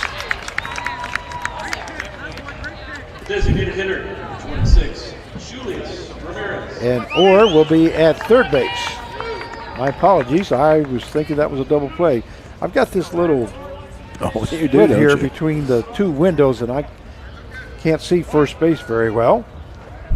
Your job from now on, Mark, is to look at the first base. Okay, I got it. I can do that. All right, first pitch now to Ramirez. That's a job I can handle. Call strike one.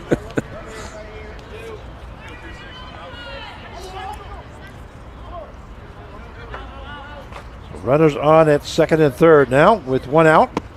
Swing and a miss there by Ramirez.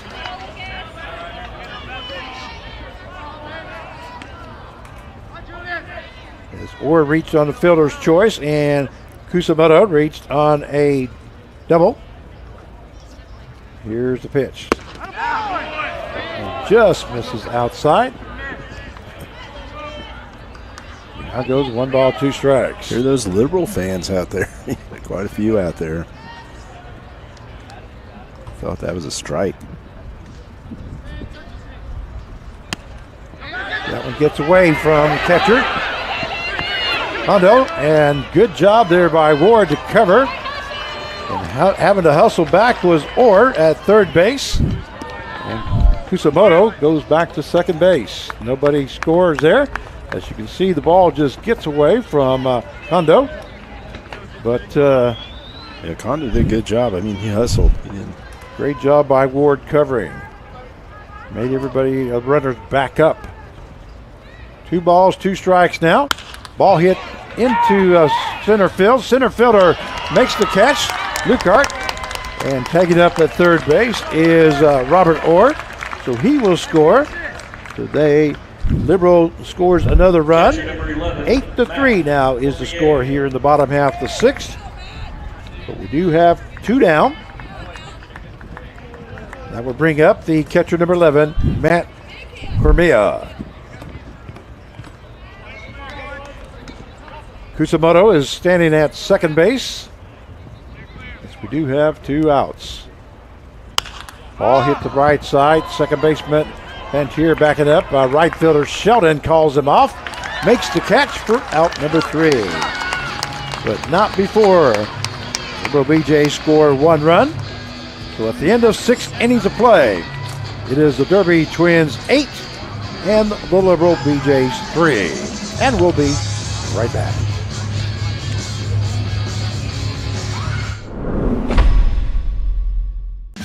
There's something happening in Wichita. Excitement, movement, a vibe. A city that offers amazing experiences delivered with heart. From arts to attractions, nightlife to sports, you feel the energy at every turn. A little fancy, a little funky, but always friendly. Come see the place we love. We think you'll love it too. Discover more at visitwichita.com. Whether you're preparing a perfect meal, getting people back on the road, protecting online privacy, or supporting your patient's health, you want to be the best professional in your field. At Butler Community College, our focus is getting you the highly specialized and versatile training needed to start your career in as little as a year. Our classroom experiences are fine-tuned by industry professionals. You will launch into the workforce with the confidence and skills to make you stand out from the rest. Butler Community College. Real college. Really affordable. And we welcome you back to X Stadium for the 90th Annual NBC World Series, powered by Evergy. Looks like we're going to have a new pitcher. The new pitcher for Libero is number 1, and that is Jet Huffman. Yeah, Huffman's from Turpin, Oklahoma, 5'11", 170 pounds. Turpin High School. So, high school guy coming out here down the road from Turpin. That's pretty close to Libero. So Huffman now coming in. First batter he'll face will be the catcher, number 13, Hugo Kondo. His pitch misses outside for ball 1. As we are in the top half of the 7th inning, 8-3 the score in favor of the Derby Twins, the visiting team here today. That one fouled off to the left-hand side. And I'll give you the final numbers for Cage Ralston. He went 3 innings, gave up 4 hits, 3 runs, 3 earned runs, 3 base on balls, 3 strikeouts as he faced 14 batters.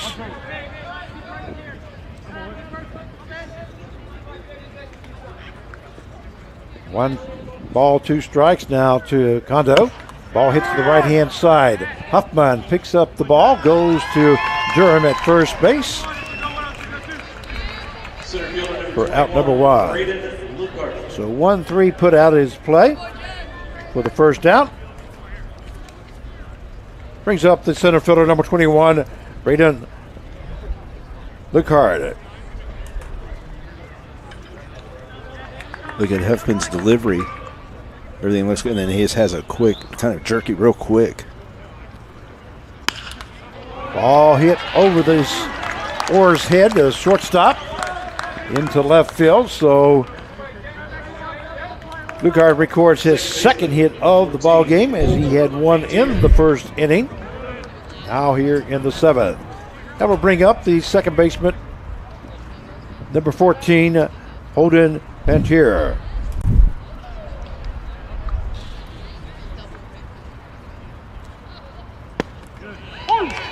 Call strike 1 by Huffman. It's always interesting to see when you get a pitcher in the stretch how different he is too. Fouled off there by Pantier.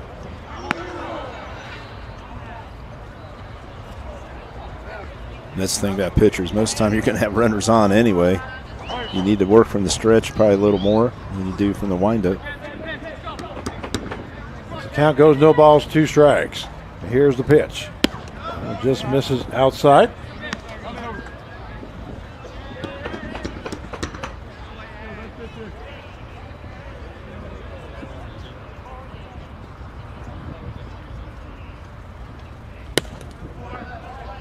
81-mile-an-hour pitch there. Take the count to 2 balls, 2 strikes. We have 1 down with the runner on at first base here in the top half of the 7th inning. Check swing there, and going down is Pampier. Nice little changeup right there. For out number 2.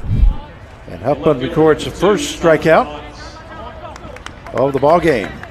Brings up the left fielder, number 2, Tyler Otts. See, and I think his motion makes that because he has such a quick motion, how he does it, and they did the same thing. And then he threw a changeup, changed speed. Hard hit ball pass between Durham and Kusamoto.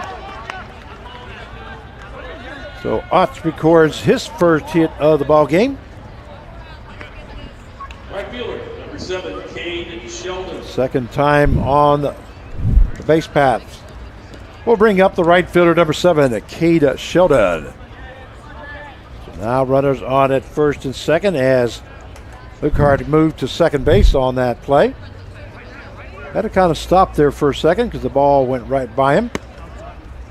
One misses outside for ball 1.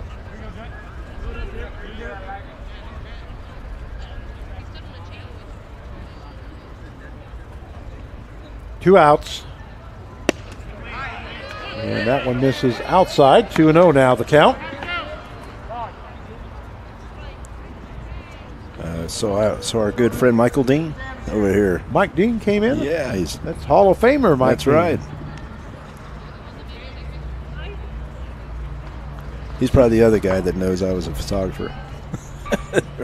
Mike Dean, this is his That's it. 41st year as the official scorer. Of course, if you've ever been to NBC World Series, you'll recognize him because he's the one that plays the harmonica. That's right. For the national anthem and also for the 7th inning stretch. Not every game, but sometimes. Count is 2 balls, 1 strike. And here's the pitch. Breaking ball, that's hit right down the line. That's going to be foul. That was close. Cade Sheldon at the plate.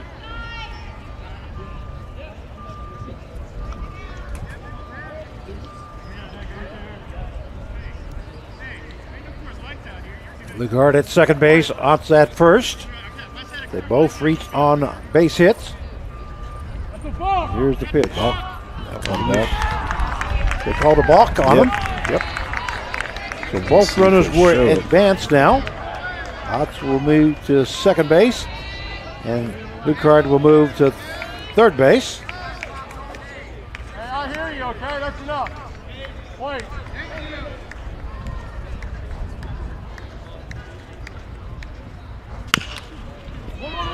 Ball hit to the third baseman. Harrington goes to first. Durham for out number 3. So a 5-3 put out for the third out. Top half of the 7th inning, no score. So at the end of 6.5, it is the Derby Twins 8 and the Libero BJs 3. And we'll be right back. At Evergy, we're focused not just on what we power, but on who we power, right here in our community.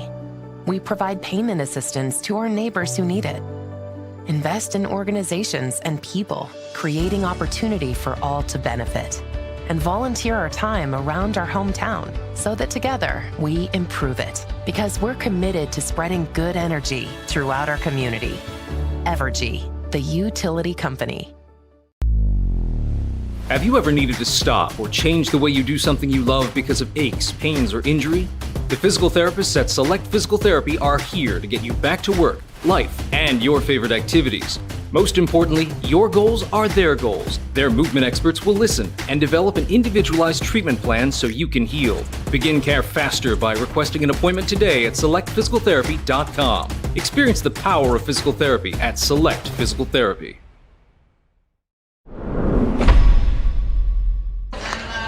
And we'll welcome you back to X Stadium. The 90th annual NBC World Series powered by Evergy. Frank Martinez, your play-by-play announcer, joined by Mark Cavala, our color commentator. Mark, 8-3 the score. Yeah, we talked about before the game there's going to be some offense in this game, and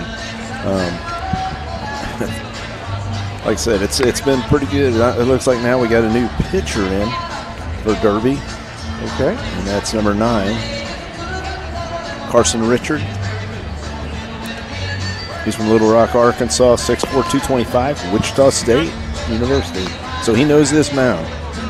Okay, so new pitcher for Derby, number 9, Carson Richard. I'll give you the final stats for Lucas Ward here coming up.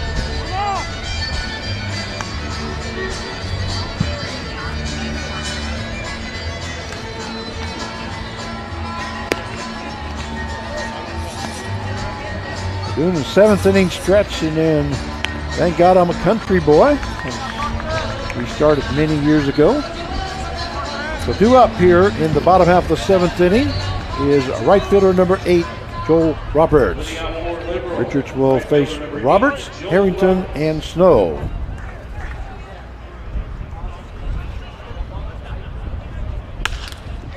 Ball hit to the right side. That's going to fall in for a base hit there by Roberts, and Roberts records his 2nd hit of the game. Ended up getting a double in the 5th inning and scored a run. Brings up the 3rd baseman, number 19, Kaiser Harrington.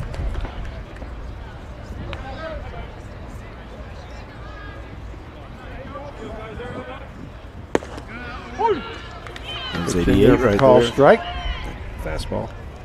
I'm going to give you Ward's final numbers. He went 6 innings, gave up 5 hits, 3 runs, 3 earned runs, 2 base on balls, no strikeouts, as he faced 25 batters.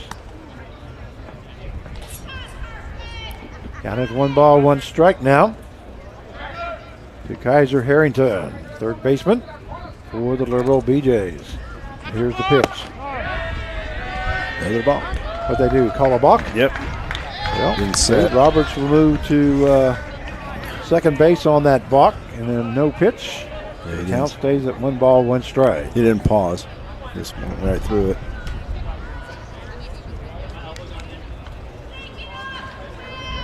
Might have a little excitement in his body there. Yeah. Coming in. I think pitchers think they have to really work fast. And that hit Harrington.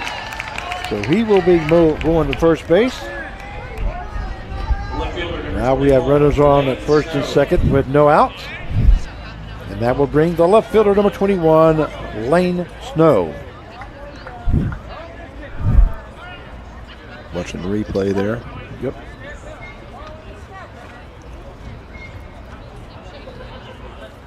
Here's the pitch by Richard. Misses outside. I love having these replays. I mean, that's great. Those guys do a great job with this.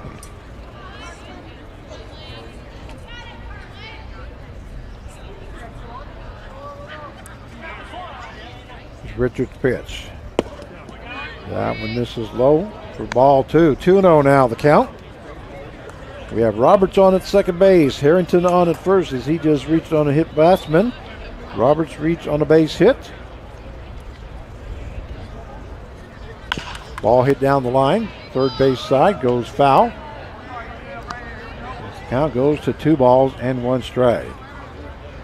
Here in the bottom half of the 7th inning. 8-3 the score.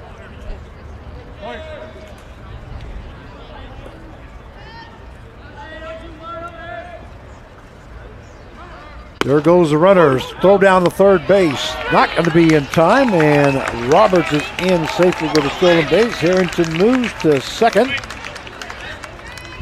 As the Libero BJs are now got runners in scoring position as there is no outs here in the bottom half of the 7th inning. Lane Snow, the batter. 2-2 count. Ball hit into center field. Tagging up from 3rd base will be Roberts as Luke Hart throws the ball to 3rd base, gives up that run. We do have 1 out. Center fielder, number 6, Ben Merriman. 8-4 now to score in favor of Derby. will bring up the center fielder, number 6, Ben Merriman. So coach did exactly what he needed to do, and that's to get the guys in scoring position there, Carv. Yeah, that's what you're trying to do. You're still staying in this game. They got it back in half now. Now you can just build on that. Make it a 3-run game. Hard hit ball into left field. That's going to be over his head, and that's going to be gone. A 2-run home run by Ben Merriman.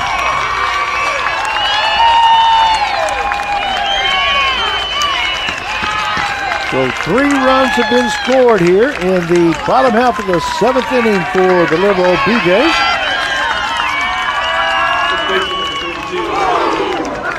Score 8-6 now in favor of Derby. And Carv, looks like we got a ball game. Yeah, we did. Like I said, just like the last game, you just never know. And that's why we play the game. That's why we come out here. But I mean, just a good job. I thought they showed a little more patience. And that's going to be it for Carson Richard, as we got a new pitcher coming in. Well, you know, earlier we were talking about home runs, and I told you there had not been any home runs until that first home run in that first game. And now we've seen 3, haven't we? A grand slam, that single home run there, and then the first game we had a home run in the. Well, and the whole thing is when you look at the games today, you know, just relief pitching, how important it is. That's why everybody wants to be a starter, but God, I'm telling you, it's just the middle relief is coming into the game like this and closing it out, and it's been a chore. I've got number 0s now in there. Kenny Fissler from Canton, Michigan, 5'11", 160 pounds from Alma College. So Kenny Fissler will be the new pitcher for Derby. Right-handed thrower. And Carson Richard is now out of the ball game. And we'll give you his numbers. He went 1/3 inning, gave up 2 hits, 3 runs, 3 earned runs, no base on balls, no strikeouts as he faced 4 batters. Frank, I was thinking about this earlier. You and I have done the games the last few years, and we saw Santa Barbara. Last year we saw the Hutch Monarchs. What were some of the keys? And I always thought some of the keys were the bullpen arms. The guys coming in, and closing it down all the time, shutting it down. And we've seen that. It's to go far, you got to have that. Now batting will be the first baseman, number 32, Miller Durham. Have a foul ball there by Durham. This count goes no balls, 1 strike. We have 1 out here in the bottom half of the 7th inning. Libero BJs have scored 3 runs. Takes the score to 8-6. Just getting a little bit closer. Here's the pitch. Looks like I was trying to be a breaking ball. 66 miles an hour. This is outside. Count goes to 2 balls, 1 strike.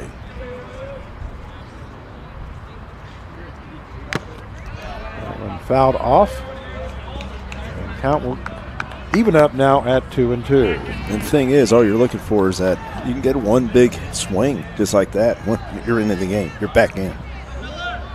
That's just the way baseball is. That one misses way outside. The count will go full now to Miller Durham.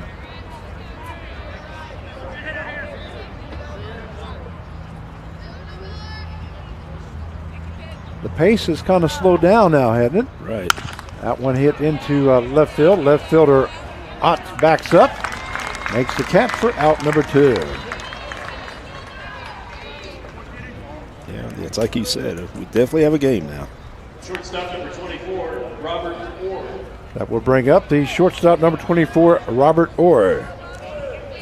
Now what Derby needs to do, they need to get back in, when they get back in there and answer back. Ward scored a run in the 6th inning on a double by Kusamoto.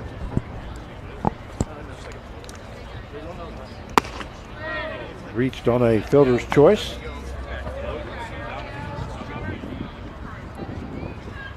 They do have bullpen activity. Liberal. That one misses high for ball 3. 3-0 now the count to Orr. Then if you're the BJs, I mean, you come in there and you go, okay, we come back, we got to hold them. We can, you need that shutdown inning. That one in there for call strike.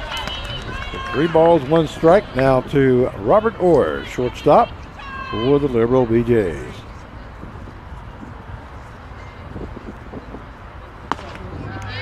And that one misses, and it'll be a base on balls now for Orr. Second baseman number 2, Ryota. Brings up the second baseman, Ryota Kusamoto. As Kenny Fischler is now in relief for the Derby Twins. Does it have the birth dates on these kids? Yeah, he was born in 2003.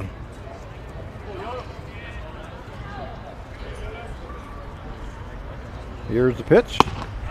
Swing and a miss there by Kusamoto. Count will even up at 1-1.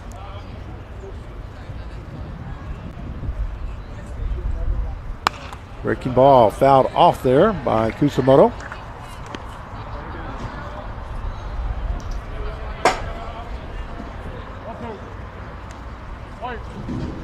One and 2 now the count. We have 2 down. That one fouled down the third base side towards the dugout. So the Libero BJs. He's missed his spot right there, but got away with that foul ball. Going up and in.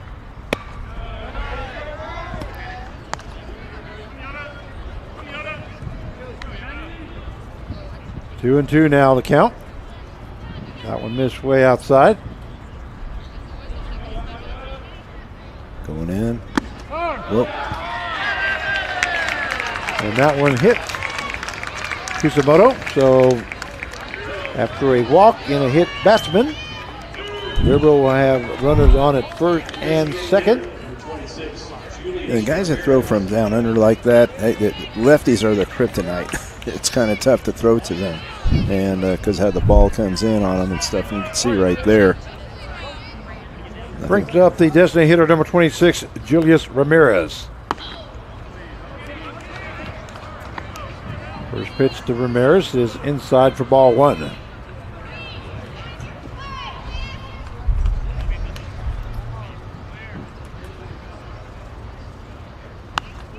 Breaking ball fouled off there by Ramirez.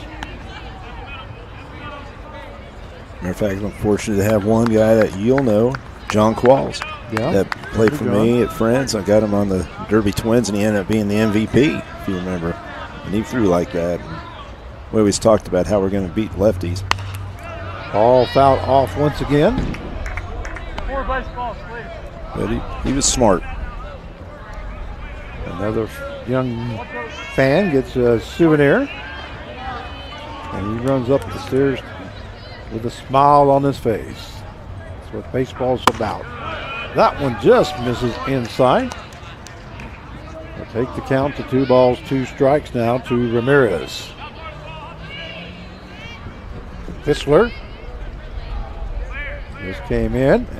Here's the pitch. That one hits the right-hand side. Pantier moves to his left, goes to first for out number 3. A good play there. So a 4-3 put out. But not before. The Libero BJs scored 3 runs. So at the end of 7 innings of play, it is the Derby Twins 8 and the Libero BJs 6. And we'll be right back.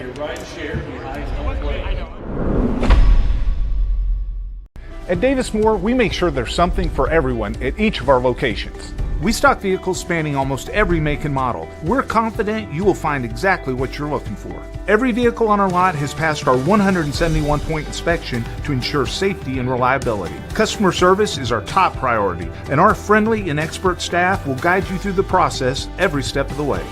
Come shop Wichita's best selection of used cars at any one of our locations, or check us out online at davis-moore.com.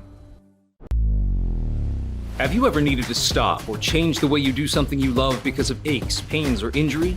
The physical therapists at Select Physical Therapy are here to get you back to work, life, and your favorite activities.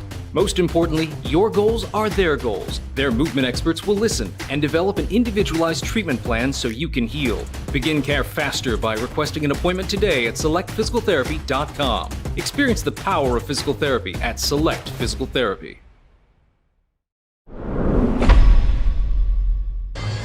And we welcome you back to X Stadium for the 90th annual NBC World Series, powered by Evergy. As we go to the top half of the 8th inning, the score, the Derby Twins 8 and the Libero BJs 6. And we're going to have a new pitcher, and that is who, Mark? That's Trevor Steele, San Clemente, California, 6'1", 205 pounds, Orange Coast College. So Trevor Steele now in relief for Libero, a right-handed thrower. First batter he'll be facing will be the shortstop, number 8, Kyler Warren. Leading up the Derby shortstop, number 8, Kyler Warren. And I'll give you the numbers of Huffman here in just a second. First pitch high and outside for ball 1.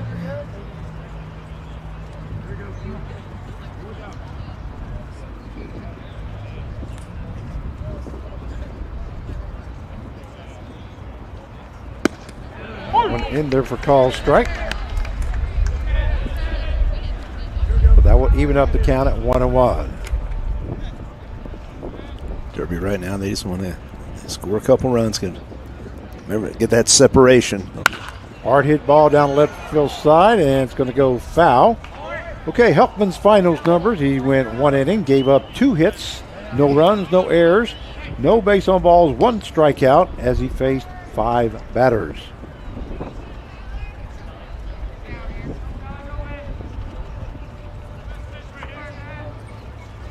Count is 1 ball, 2 strikes now to Kyler Warren.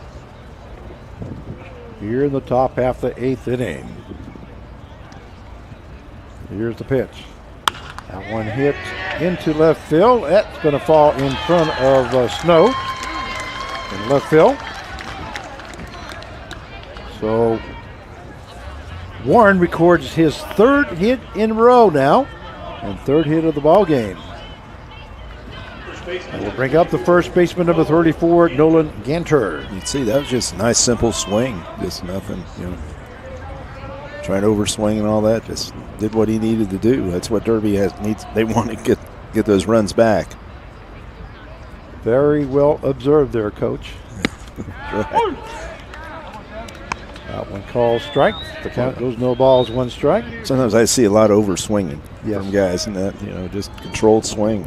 Guys trying to overpower sometimes instead of just putting the ball in play. Has anybody ever told you could be a coach one of these days? Maybe I'll try that sometime. Try that sometime. Count goes to 1 ball, 1 strike. Been a photographer, right? Yeah. GM. Here's the pitch. That one in there for call strike 2. So 1 ball, 2 strikes now to Nolan Ganter, first baseman for the Derby Twins. As Warren is on at first base as he just reached on a base hit to left field. That one misses high for ball 2. 2-2 now the count to Ganter. Speaking of that, Frank, remember years ago, you were a coach. Many years ago. You wow. Coach Ray Beatty. I'm surprised you could remember. I got pictures. Then. Remember, I took photos of you guys. Yeah. Remember the name of the team? Yankees, right? Park City Yankees. Park City Yankees. Yeah. Boy, you got a sharp memory. And you were in first, right? You won it. We did very well. The count is 2 balls, 2 strikes. That was before I got into broadcasting. Was it? So I knew you before all that then, yeah. That ball hit into left field, and that one's going to be in front of Snow in left field. That's going to be a base hit, so 2 singles there by Derby to start off the top half of the 8th inning. Low bloopers wouldn't hit very hard, but just in the right spots. Get these guys over. I don't know. Let's see what he'll do. That will bring up the designated hitter number 10, Mitchell Birdsall. He's the one that hit the grand slam home run in the first inning. Yeah, it's kind of tough to sit there and tell him to bunt. I would say. That's why I mentioned that when you said something about bunting. Yeah. But that's part of baseball. A swing and a miss there by Birdsall.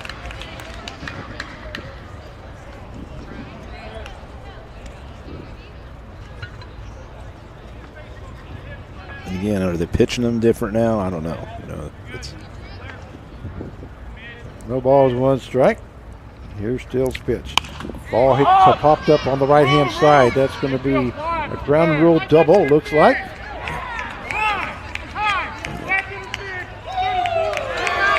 What? I don't know about that.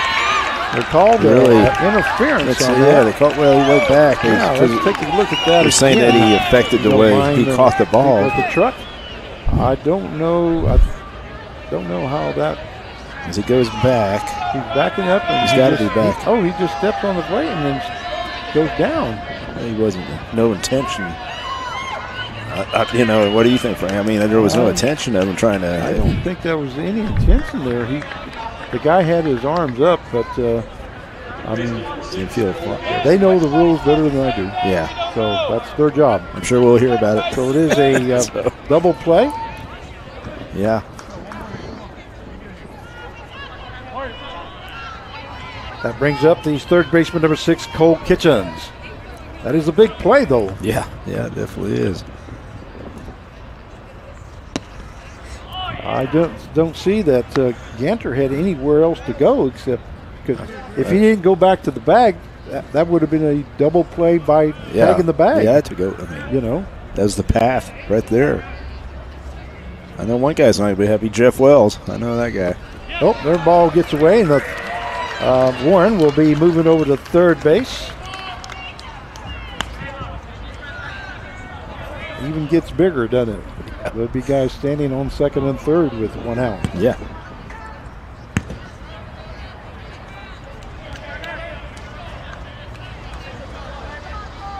And our apologies, but we did not get a list of umpires today.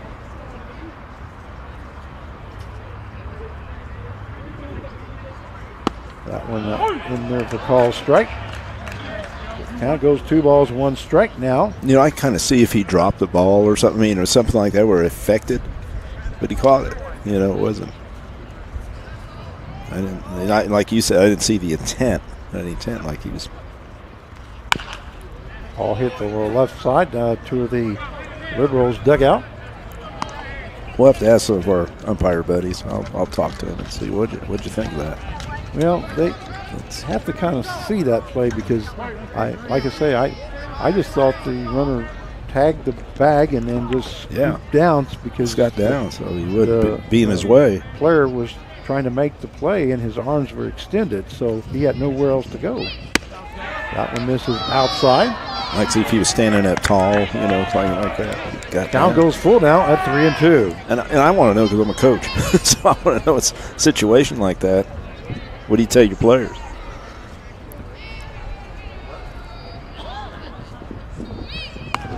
Ball fouled off. Well, as a coach, somebody makes a great play. They're catching the stands. Yeah. As a coach, I would have had to go and argue that one a little bit. Yeah. Just to say, hey. Well, usually I do have the umpires all get together and talk about it at least. Yeah. Count is full, 3-2. Hard hit ball down the line. That's going to be off the Harrington's glove. A run will score from third base as Warren comes in. And Kitchens is on with a base hit. An RBI. Hard hit ball. That will bring up the catcher, number 13, Hugo Kondo.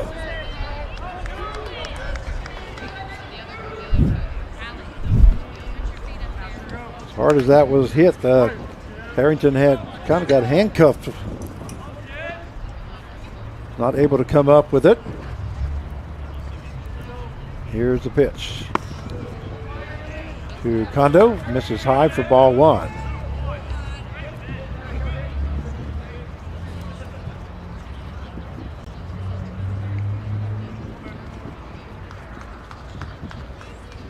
Steele's pitch. That one is in there for call. Strike one and on the inside corner. His count will now even up at 1 strike.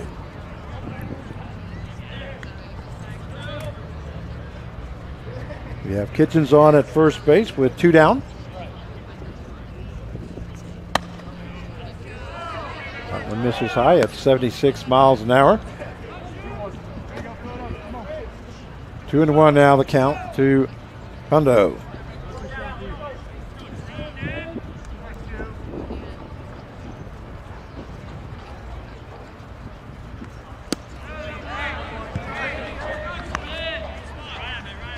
Inside, 3-1 now the count.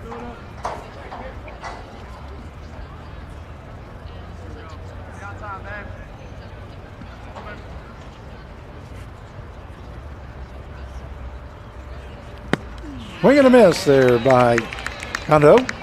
Count goes full now. We are in the top half of the 8th inning.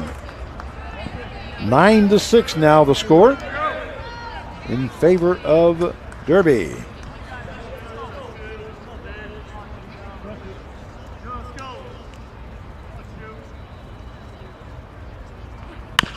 Ball hit down the third base side, and it's going to be foul as Harrington moves to his right.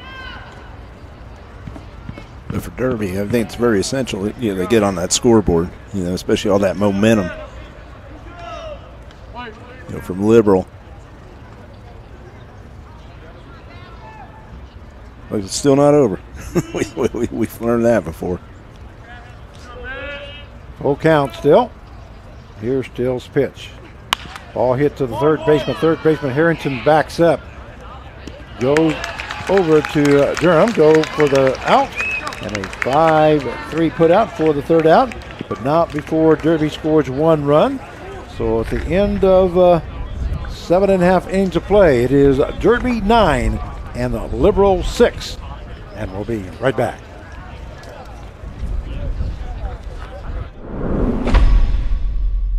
The Taco Bell Cravings Value Menu. 10 choices, each just $3 or less. Starring the cheesy double beef burrito. Double the seasoned beef, all the cheesiness, and so much craveable flavor. Get it on the Cravings Value Menu, only at Taco Bell. Whether you're preparing a perfect meal, getting people back on the road, protecting online privacy, or supporting your patient's health, you want to be the best professional in your field. At Butler Community College, our focus is getting you the highly specialized and versatile training needed to start your career in as little as a year. Our classroom experiences are fine-tuned by industry professionals. You'll launch into the workforce with the confidence and skills to make you stand out from the rest. Butler Community College. Real college. Really affordable.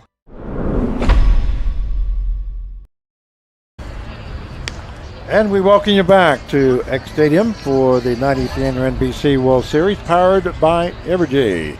The score 9-6 in favor of the Derby Twins. So far, the line for Derby is 9 runs on 15 hits, no errors. And for the BJs, they've scored 6 runs on 7 hits and 1 error. Due up for the Liberal will be the catcher, number 11, Matt Cormia. Will be followed by Roberts and Harrington. We are in the bottom half of the 8th inning. Also stay tuned. Don't forget our next game is scheduled for 6 p.m. and it features the Seattle Cheney Studs versus the TPA Texas. Okay, see the kind of approaches that the BJs have here.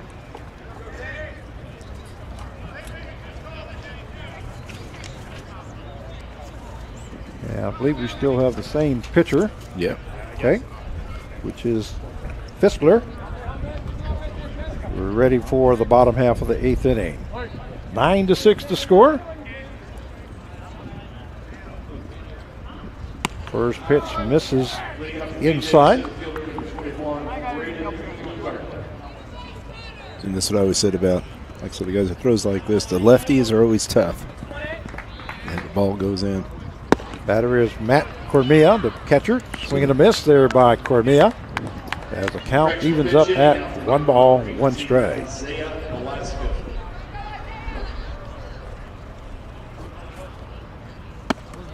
That one misses high for ball 2. 2-1 now the count.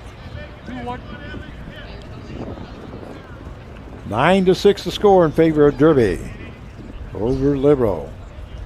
Here's the pitch. Ball hit to the left-hand side.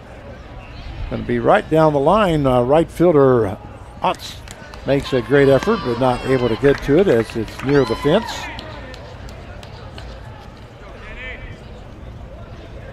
Otz just jumped right back up. I was thinking, Frank, if that was me, I'd still be laying over there against the wall. You know, it just jumped right up. A lot of athletic guys out here.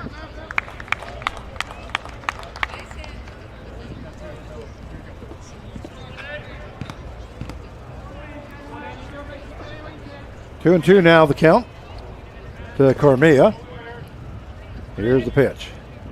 Ball lifted into right field. Right fielder Sheldon coming forward.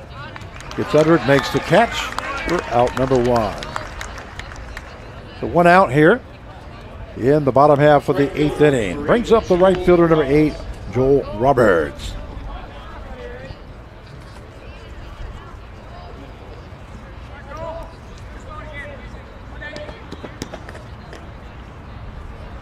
That actually said number 19, it said number 11.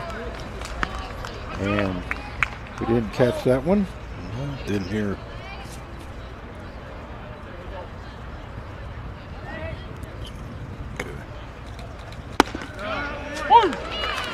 That one called strike.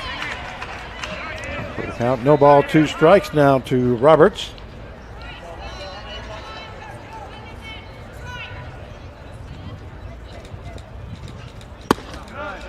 Just misses. 1 and 2 now the count. It's Kenny Fissler is in for Derby. And here's the pitch. Breaking ball fouled off there by Roberts. 67 miles an hour on that pitch. It's all about movement, location. Get you out front, then they'll throw that fastball. It looks 90. Check swing, fouled off by Roberts. We'll see how that came in right there. That fastball 82, but he busted in on him.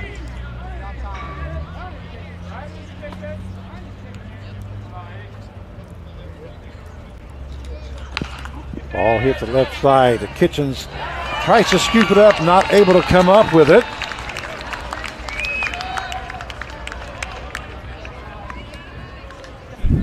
So Roberts will be on at first base.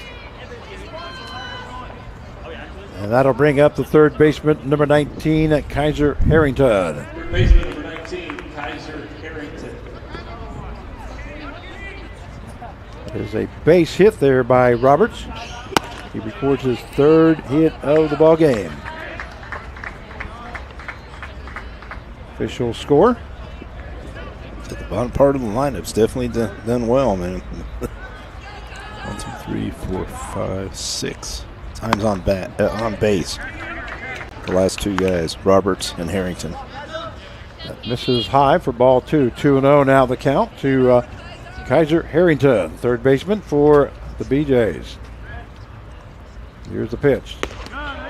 Call strike, a 76 mile an hour, right across the knees.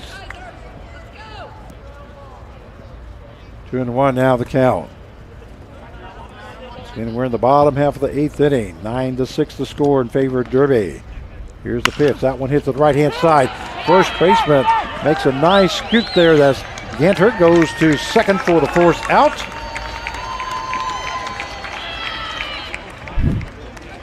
Left fielder, 21, Lane Snow. We have a fielder's choice there for Harrington. That will bring up the left fielder, number 21, Lane Snow. Top top of the lineup.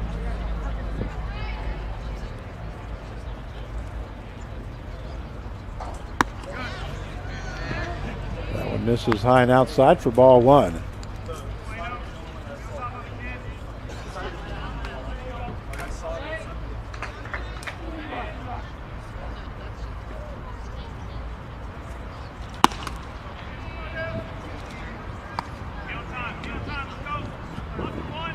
Two 2-0 now the count to Snow.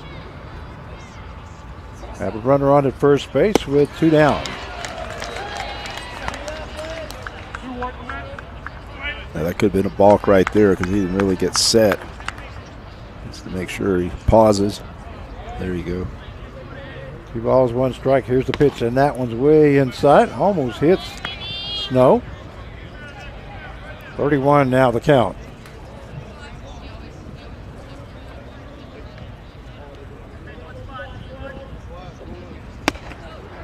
And that is ball 4.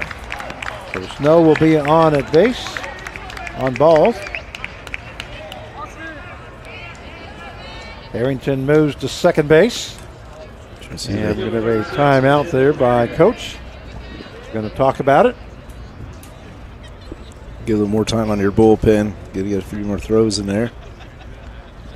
Once again, our next ball game here, it will be the 3rd game of 11 for the 33 hours of baseball around the clock.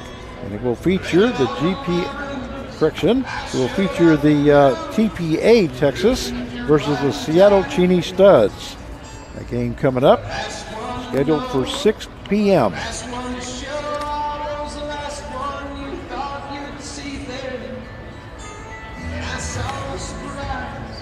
So now batting for Libero will be the center fielder, number 6, Ben Merriman. Guess what Ben did last time? He hit a 2-run home run. Here's the pitch. That one misses inside for ball 1. I'm sure Coach might have mentioned that to Fistler. Yeah, oh yeah.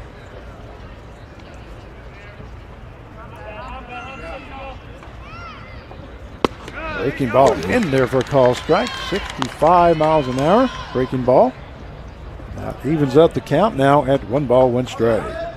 See if he's going to sit and wait. See if he's going to throw him a fastball. That's what he might be looking for.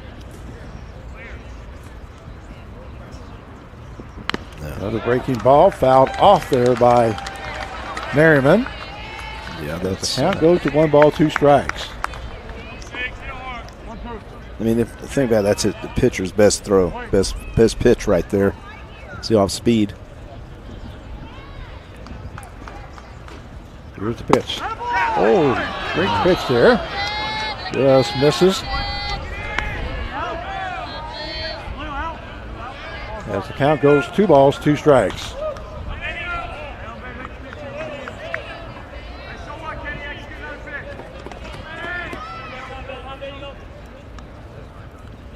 And here's the pitch. A swing and a miss there by Merriman. And that's end of 8 innings of play now. It is the Derby Twins 9 and the Libero BJs 6. And we'll be right back. We're going to hear this song a lot more tonight. But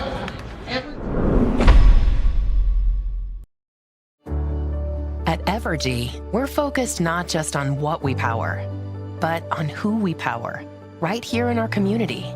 We provide payment assistance to our neighbors who need it. Invest in organizations and people, creating opportunity for all to benefit. And volunteer our time around our hometown so that together we improve it, because we're committed to spreading good energy throughout our community. Evergy, the utility company.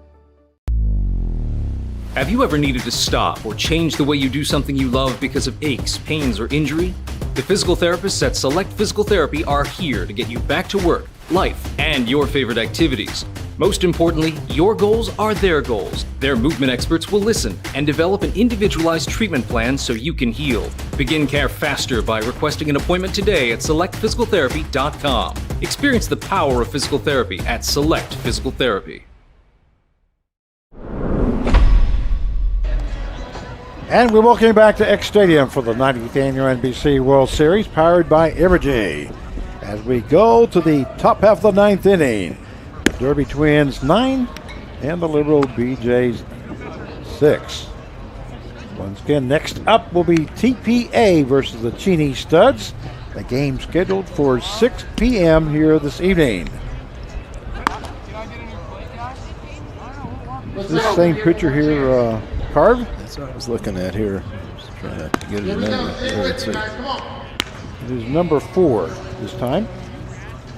It's number 4. That's what. Oh, it's position. Liberal. Oh yeah, Brooks. Okay.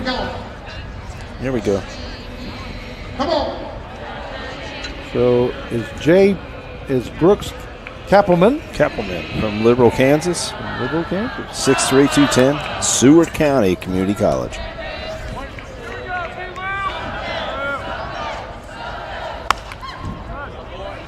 And first batter he's facing is center fielder number 21, Braden Lucard.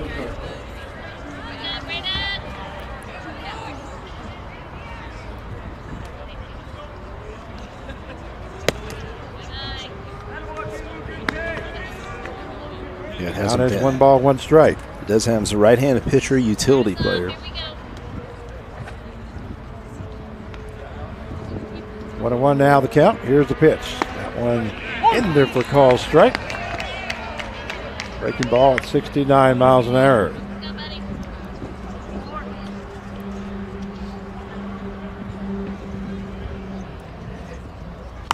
Out off there by Lickhart.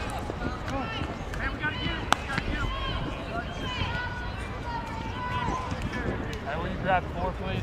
I'll come get them from you after this. Thank you.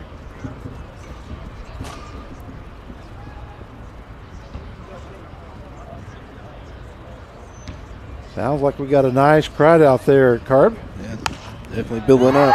All singing Sweet Caroline last inning. That one fouled off. And Andrew getting him pumped up out there, isn't he? You know, he's been doing a great job for the years. I believe that's his calling. So I need that guy's energy. That's what I need.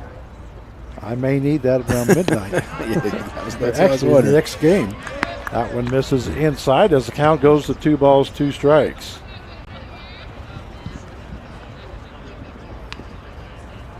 Two and 2 now. Luckhart. Here's the pitch. That one fouled off.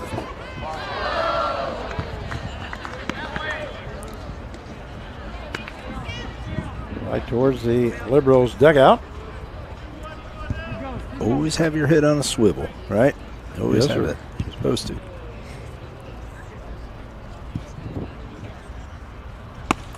Check swing. Go. Because he didn't go, so the count will go full now at 3 and 2.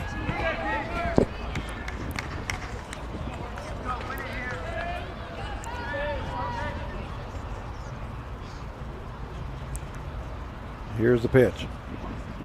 Ball hits the left side. Or backs up, goes to first in time for out number 1. Second baseman, 14, Holden. 6-3 put out for the first out. Definitely a nice play. As you see, keeps the glove down. Throws across his body right there. Nice play. Brings up the second baseman, number 14, Holden Pantier.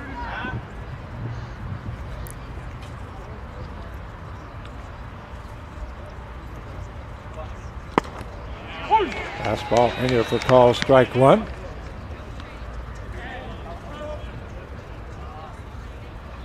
One down here at the top half of the 9th. 9-6 to score in favor of Derby. Here's the pitch. That one misses outside, and that will even up the count now at 1-1.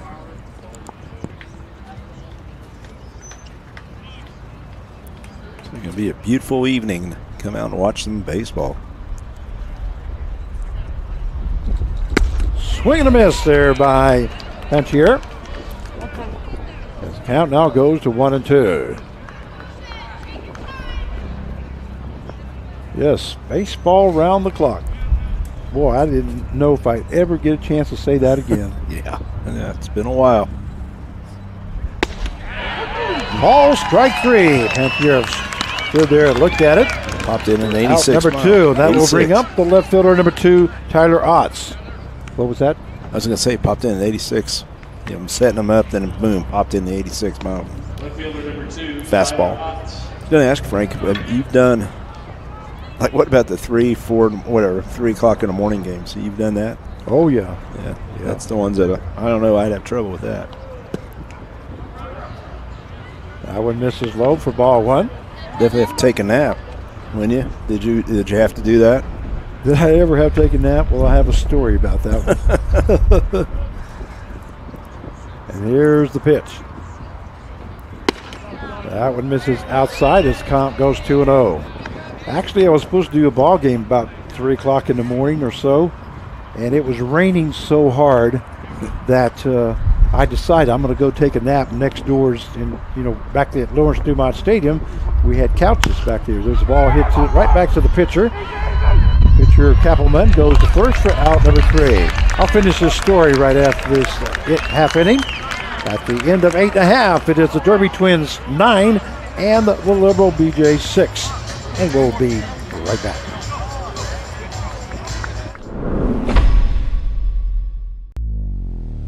Have you ever needed to stop or change the way you do something you love because of aches, pains, or injury? The physical therapists at Select Physical Therapy are here to get you back to work, life, and your favorite activities.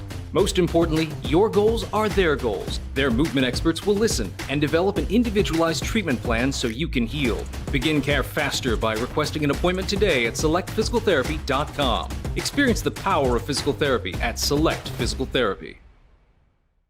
I'm bougie. I'm like $7 bougie. The all-new $7 deal lovers menu at Pizza Hut. Choose your $7 faves 7 days a week. Because it's only a deal if you love it. No one out-pizzas the Hut. We're welcoming you back to X Stadium for the 90th annual NBC World Series, powered by Evergy. As we go to the bottom half of the 9th inning, the score of the Derby Twins 9 and the Libero BJs 6. Due up for Libero, it'll be Durham and Kusamoto. And this still Fischler, number 0. No, we have a new 19. pitcher, number 19, looks like. Okay, not good. Alex Ronk from Andover, Kansas, 6'1", 190, and he plays his baseball at Oklahoma Christian, OCU. Okay, so Alice Ronk, now the new pitcher for Derby. First batter he'll be facing, first baseman number 32, Miller Durham.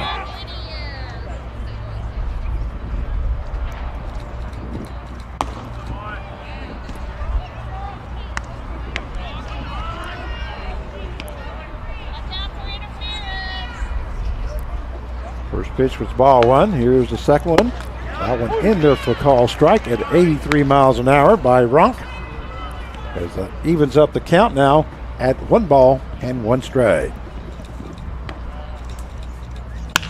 Ball hit the right field, in for a base hit there by Durham. Durham records his second hit of the ball game. We'll bring up the shortstop, number 24, Robert Orr.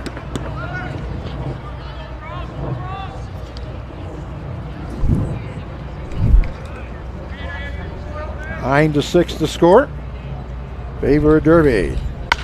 The ball hit to the third baseman. Third baseman goes to Lantier and over to Ganter for the double play. That was Kitchen starting that double play for 2 outs now. And that will bring up the second baseman, Ryota Kusamoto. Second baseman number 2, Ryota. 5-4, 5-4-3. Frank, I was an old third baseman, very old, from years ago. I always liked third baseman play. And I just look at Kitchen. That's his 7th assist in this game. That's, pretty usually awesome. you get 2 or 3 maybe in a game. He's got 7 of them. Well, they say the double play's a pitcher's friend, isn't it? Yeah. Oh, yeah. There's a swing and a miss there by Kusamoto. Count goes to 1 ball, 1 strike. He tried checking swinging that, but wasn't able to hold up. Held off there by Kusamoto. And the count now goes to 1 ball, 2 strikes. 1 strike away from closing this one out. Here's the pitch. That one misses high.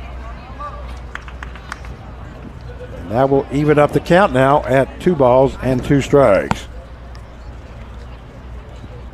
Here's the pitch. Swing and a miss there by Kusamoto.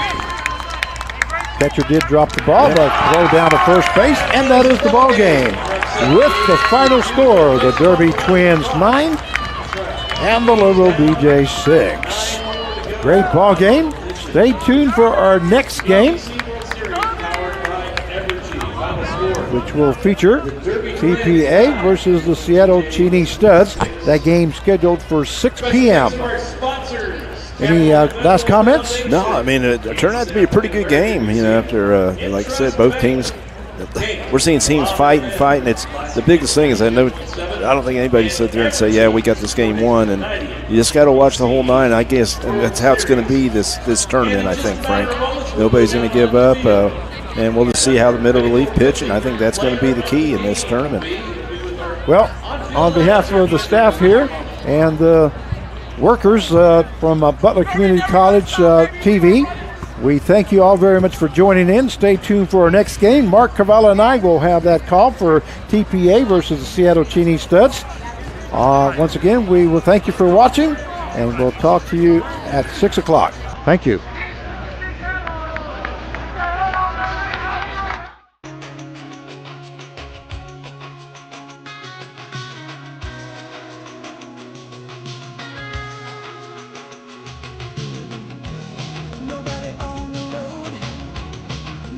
And down to the field we go. It's our Pinnacle Realty Group Player of the Game with Andrew.